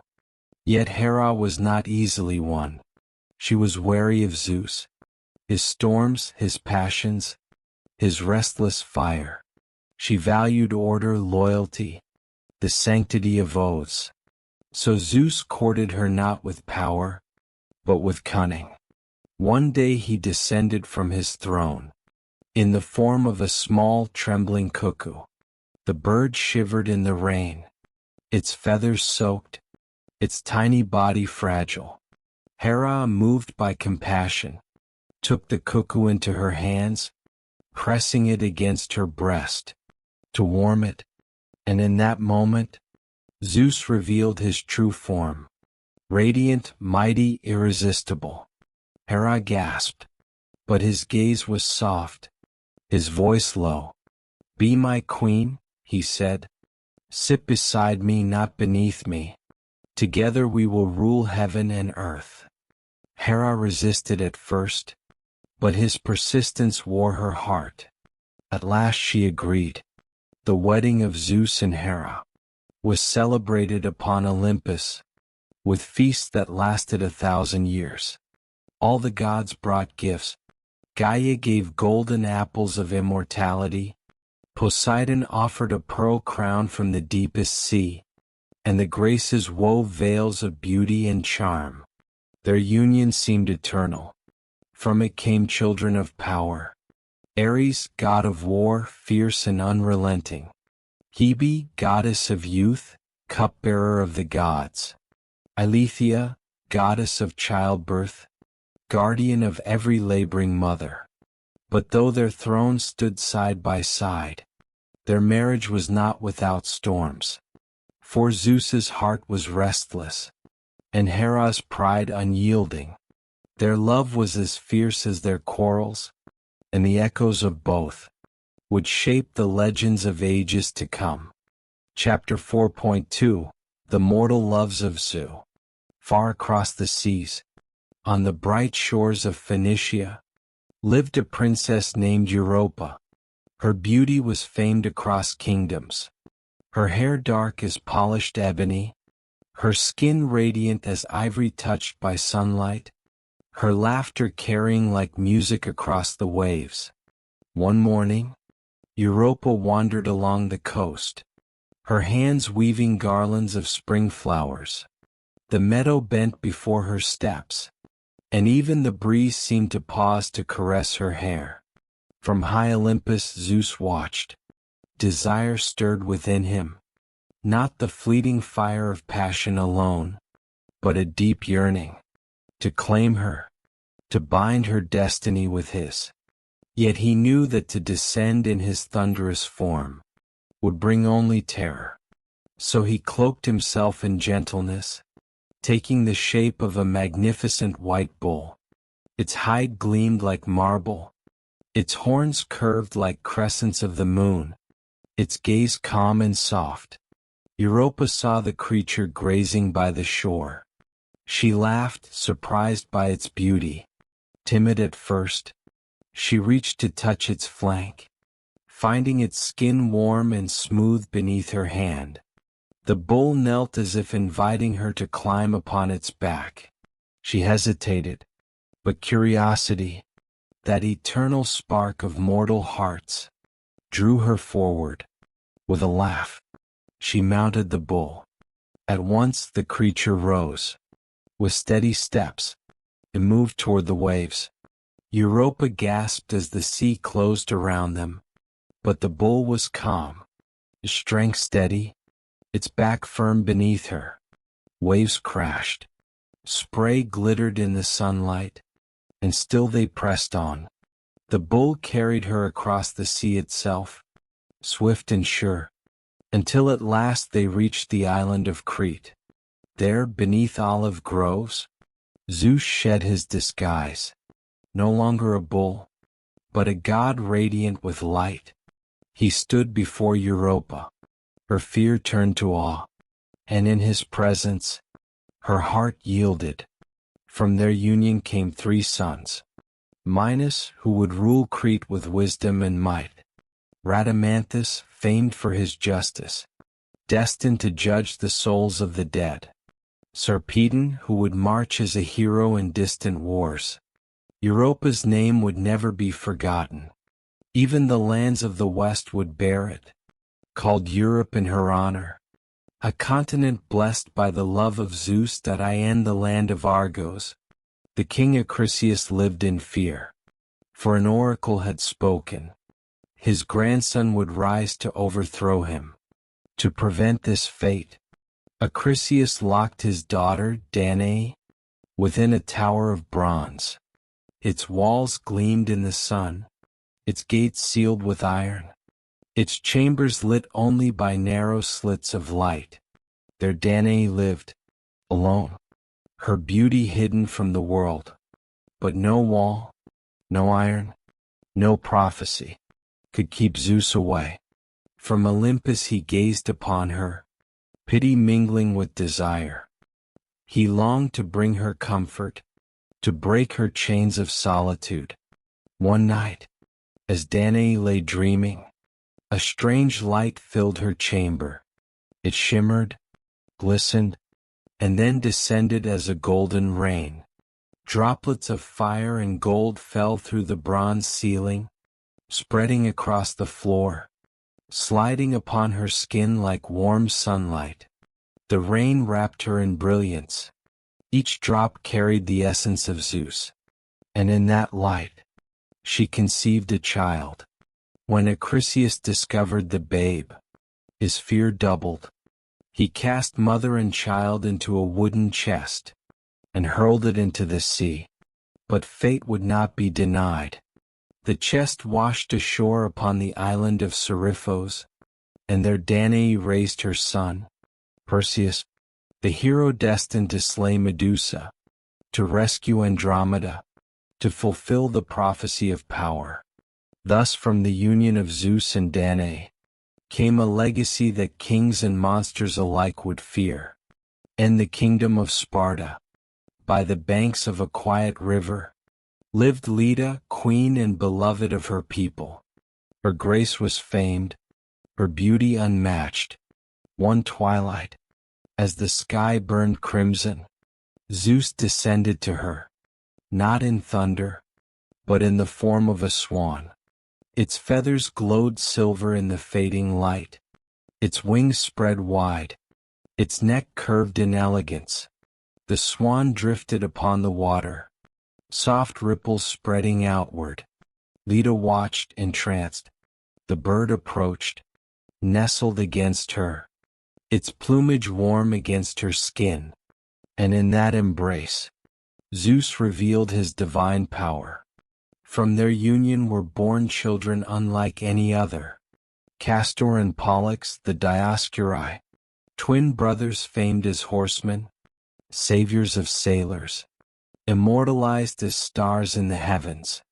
Helen of Troy, the woman whose beauty would one day launch 1,000 ships, igniting the flames of the Trojan War.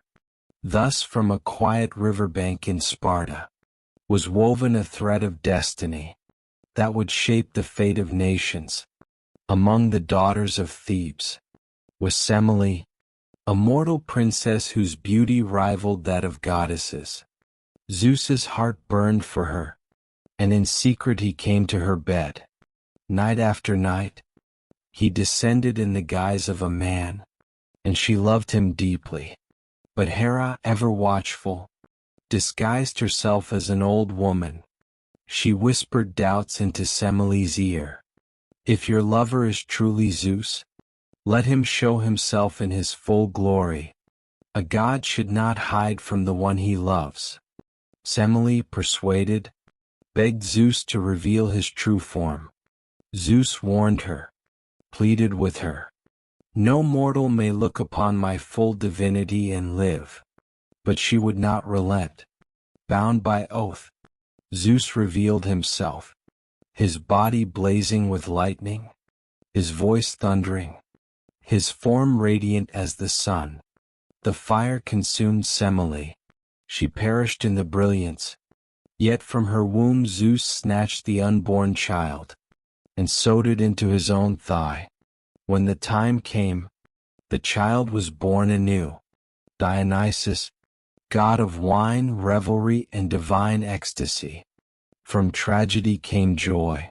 From fire came festivity, and Semele's name was forever tied to the god who blurred the line between madness and divinity. Io was a maiden of Argos, a priestess who served faithfully in the temple of Hera. Her beauty glowed like the dawn, her devotion was unmatched, and her prayers rose like incense to the heavens. Zeus, gazing down from Olympus, saw her kneeling by the altar. Desire struck him as lightning, but so too did pity, for her life of chastity left her untouched by joy. He descended, cloaked in mist. His voice reached her as a whisper, gentle as the rustle of leaves. Io, he said, your beauty deserves more than solitude. I will walk with you. At his touch, Io's heart swelled, and she gave herself to him. But Hera's eyes were sharp. Suspicion burned within her. Descending suddenly, she nearly caught them together. To protect Io, Zeus transformed her into a white heifer, her body covered in shining hide, her eyes still wide with terror. Hera was not deceived. Feigning innocence, she asked for the cow as a gift. Zeus dared not refuse. Io was chained and guarded by Argus Panoptes, the giant with 100 eyes. Day and night he watched, never sleeping fully, never allowing escape. But Zeus would not abandon her. He sent Hermes, the cunning messenger, to free her. With music sweet and soft, Hermes lulled Argus to sleep, one eye then another, until all 100 closed. Then with a swift stroke, he slew the watchman. Io fled, but Hera's wrath pursued her. A gadfly born of divine vengeance tormented her endlessly, driving her across the world, through forests and deserts, across seas and rivers. Io wandered without rest. She crossed lands that would bear her name, the Ionian Sea, the Bosporus, the passage of the cow. At last, after countless sufferings, Io reached Egypt. There Zeus restored her form, and she gave birth to Epiphus, whose descendants would rule as mighty kings. Her story was carved into the world itself, her wanderings marked by rivers and seas. Though cursed, she became a mother of nations, her bloodline entwined with destiny. Callisto, the bear among the stars. In Arcadia roamed Callisto, a huntress sworn to Artemis, chaste and free beneath the wild skies. Her bow was swift, her step sure, her eyes sharp as a hawk's. But Zeus beheld her beauty, her wild grace, and he could not resist. Disguising himself, he approached her in the forest glade, and Callisto, caught between awe and fear, was overcome. From that union she conceived a child. But Artemis, discovering her broken vow, banished her. The sisterhood of hunters turned their backs, and Callisto wandered alone, bearing the weight of shame. When Hera learned the truth, her fury knew no bounds. She transformed Callisto into a bear, her body heavy with fur, her voice lost to growls. Yet her eyes still held sorrow, still remembered love and pain. Years passed, and her son Arcas grew into a hunter.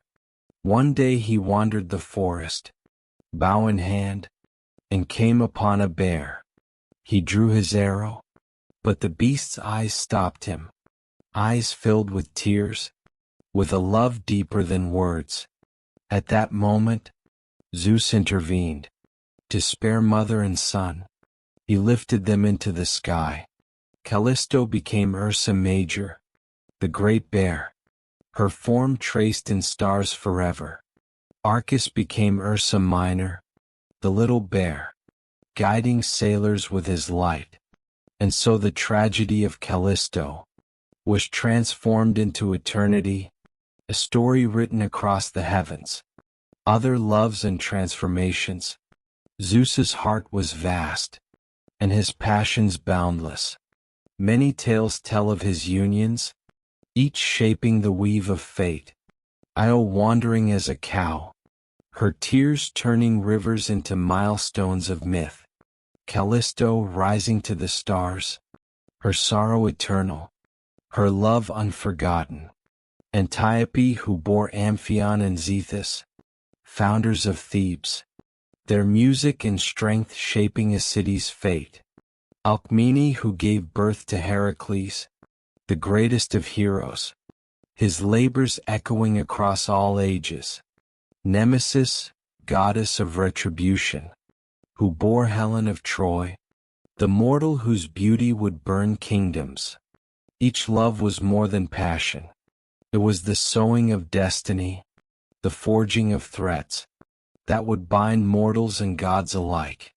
Hera's wrath. Yet through all these tales, one figure loomed, Hera. For each betrayal, each dalliance, each whisper of Zeus's wandering heart, her fury grew. She struck at his lovers, tormented his children, cursed their paths with hardship. Io was driven across the earth. Semele was burned to ash. Heracles was hounded from birth, his trials born of her spite. But Zeus, though guilty, never yielded. He shielded his children where he could, honored them with gifts, and raised them to greatness. And so their rivalry, husband and wife, king and queen, became a legend unto itself. A love fierce and unyielding, scarred by jealousy, but bound by eternity. 4.3 The Children of Zeus. From Zeus and Hera was born Ares, the embodiment of battle. His cry at birth was like the clash of bronze, and the earth trembled beneath his infant fists. As he grew, his joy was not in music or feast, but in the fury of combat. Where others saw horror, Ares saw beauty. In the charge of warriors, the roar of armies, the red haze of the battlefield. Zeus, though proud of his son's might, watched with caution. For Ares was not justice, not order. He was the storm of blood itself, the chaos that followed men into war. Yet even Ares had his place. Mortals called upon him in times of battle, offering sacrifice for strength and victory. And Zeus, though often angered by his savagery, never cast him aside, for he knew the truth. Without Ares, mortals would never fear the cost of war. No birth was stranger than that of Athena. One day Zeus was seized by a pain, sharp and splitting, as though the sky itself were tearing inside his skull. He roared in agony, his cries echoing across Olympus. The gods gathered in fear. Hephaestus the smith lifted his hammer and struck Zeus's head, and from the wound leapt Athena, fully grown, clad in armor, her spear bright as dawn.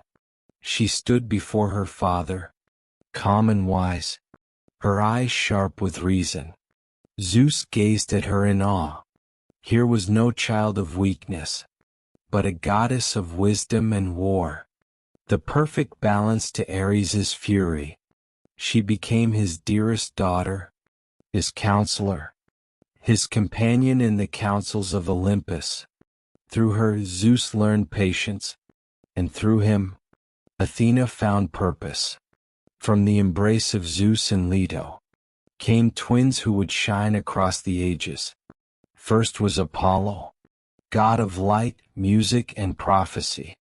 When his golden hair caught the sun, mortals said the dawn itself had bowed to him. With his lyre he wove melodies that stilled storms and softened hearts. At Delphi he spoke the future, his voice carrying the will of Zeus to mortals. Then came Artemis, goddess of the hunt and the moon. Her bow never missed, her feet were swift as deer, her eyes cool as silver light. She roamed forests and mountains, protecting the wild, chaste and untamed. Together they were balance, sun and moon, song and silence, creation and destruction. Zeus loved them both, for in them he saw harmony, a reflection of order and duality. From Zeus and the nymph Maia came Hermes, the trickster and the guide. As an infant he was cunning. On the day of his birth, he slipped from his cradle, stole the cattle of Apollo, and returned before dawn. When confronted, he played his lyre and charmed his brother, turning anger into laughter. Zeus, amused, granted him the role of messenger. With winged sandals and a golden staff, Hermes crossed skies and shadows alike. He guided travelers on their paths, escorted souls to the underworld, and whispered secrets into mortal ears. Though mischievous, he served his father faithfully, and Zeus cherished him, for Hermes was proof that wit could rival strength. Among all the children of Zeus, none was greater in fame than Heracles. Born of Zeus and Alcmene, he was a demigod, a man of flesh yet bearing divine strength. From infancy Hera sought his ruin. She sent serpents to his cradle, but the child grasped them in his tiny fists, and crushed them as toys. As he grew, his might was unmatched, but Hera's jealousy drove him into madness. In his frenzy he struck down those he loved, and to atone he was set upon the 12 labors. He faced the Nemean lion, its hide impenetrable. He slew it with his bare hands, and wore its skin as armor. He hunted the hydra, its many heads regrowing as fast as he cut them. With fire he sealed its wounds, ending the terror. He brought the Erymanthian boar alive, cleansed the Augean stables in a single day, seized the girdle of Hippolyta, and captured Cerberus, the hound of Hades. Each trial broke him, yet remade him stronger, and in the end, he rose from mortal suffering to divine glory. When his labors were complete, Zeus welcomed him to Olympus, granting him immortality. Thus Heracles, though born of pain, became the greatest hero of Greece, his name forever a testament to the endurance of Zeus's blood. From the ashes of Semele's tragedy came Dionysus, the twice-born god. Zeus carried him in his own body, stitched into his thigh, until he was ready for life. Dionysus grew to embody contradiction, joy and madness, wine and blood, dance and despair. He wandered the earth with his followers, mortals and satyrs, nymphs and maenads, spreading the gift of wine and the frenzy of release. Some loved him, some feared him, but all felt his power. Zeus loved this son deeply, for Dionysus was proof that from tragedy could rise divinity, that even the wrath of Hera could not end the seed of Zeus. Not all of Zeus's children were gods. Many were mortals, yet heroes whose deeds echoed louder than steel. Helen of Troy, born of Leda, the most beautiful of women, whose face would launch 1,000 ships. Perseus, son of Danae, slayer of Medusa, rescuer of Andromeda, founder of cities and dynasties. Minos, Rhadamanthus, and Sarpedon, sons of Europa, rulers and judges of legend. Each child carried the spark of Olympus, a fragment of Zeus's might, shaping the course of history itself. Zeus's children filled the earth and heavens.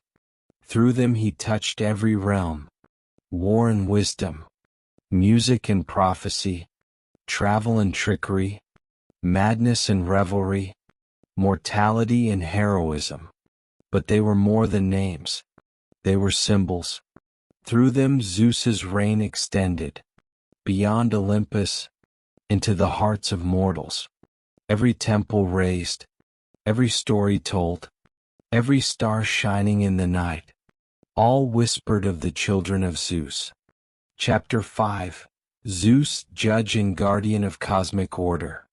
Upon his golden throne, carved of celestial stone, Zeus sat as sovereign of heaven and earth. The thunderbolt rested in his hand, but it was not merely a weapon, it was a symbol. Each rumble across the sky, each flash of lightning, was not chaos, but law. Zeus was not only king, he was guardian of balance. Mortals feared him, yet they prayed to him, for in his hands rested judgment, blessing or curse, life or ruin. The Greeks called him keeper of dike, justice, the order that bound the stars, the seasons, the very breath of existence. Without Zeus, the cosmos would unravel. With him, it endured. No tale speaks clearer of Zeus's justice than the story of Prometheus, the titan who pitted mankind. Mortals, fragile and cold, shivered in the dark. They lacked warmth. They lacked strength. Prometheus, compassionate and cunning, stole embers from the forge of the gods. He hid them in a hollow reed, and carried them down to men. With fire mortals thrived. They cooked their food, forged bronze, lit the night. They looked to the heavens with gratitude and fear. But Zeus, discovering the theft, was enraged, for the fire was not just a tool, but a divine power. It bridged the gap between mortals and gods. His voice thundered across Olympus. Let this titan learn that compassion cannot excuse defiance. Prometheus was bound to the cold cliffs of the Caucasus. Chains of unbreakable adamant bit into his flesh. Each day, an eagle descended, its wings dark against the sun. It tore at his liver, devouring it in agony. Each night, his body healed, only for the torment to begin anew. Eternity in chains, a lesson carved in suffering. Yet Zeus's judgment was not vengeance alone. It was instruction. The gods' gifts were sacred. To take them without reverence was to invite ruin. And so Prometheus remained bound, his cries carried on the wind, a warning to gods and men alike. But Zeus's justice did not end with chains. To balance Prometheus's gift, he created Pandora. He commanded the gods to shape her. From clay they molded her body, perfect and graceful. Athena clothed her in gleaming garments. Aphrodite bestowed beauty irresistible. Hermes placed cunning in her heart. Into her hands they placed a jar, sealed, forbidden. Pandora was given to Epimetheus, Prometheus's brother. Though warned, he accepted her.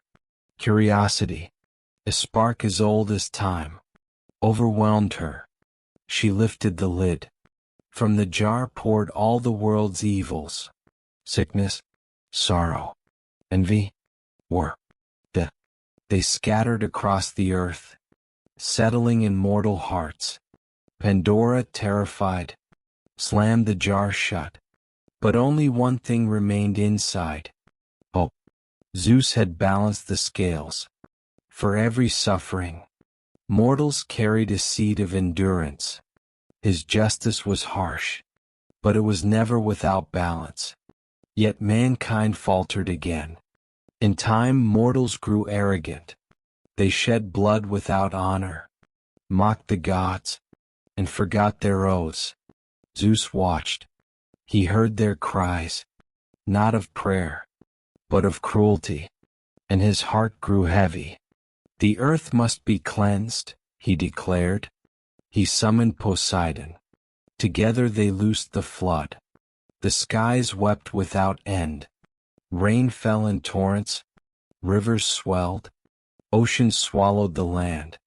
Mountains vanished beneath waves. Cities crumbled, fields drowned. The world was water and chaos. Yet two souls endured, Deucalion and Pyrrha, pious and humble. They clung to a small boat, tossed by the storm, but guided by fate. When at last the waters receded, they stood upon a barren earth.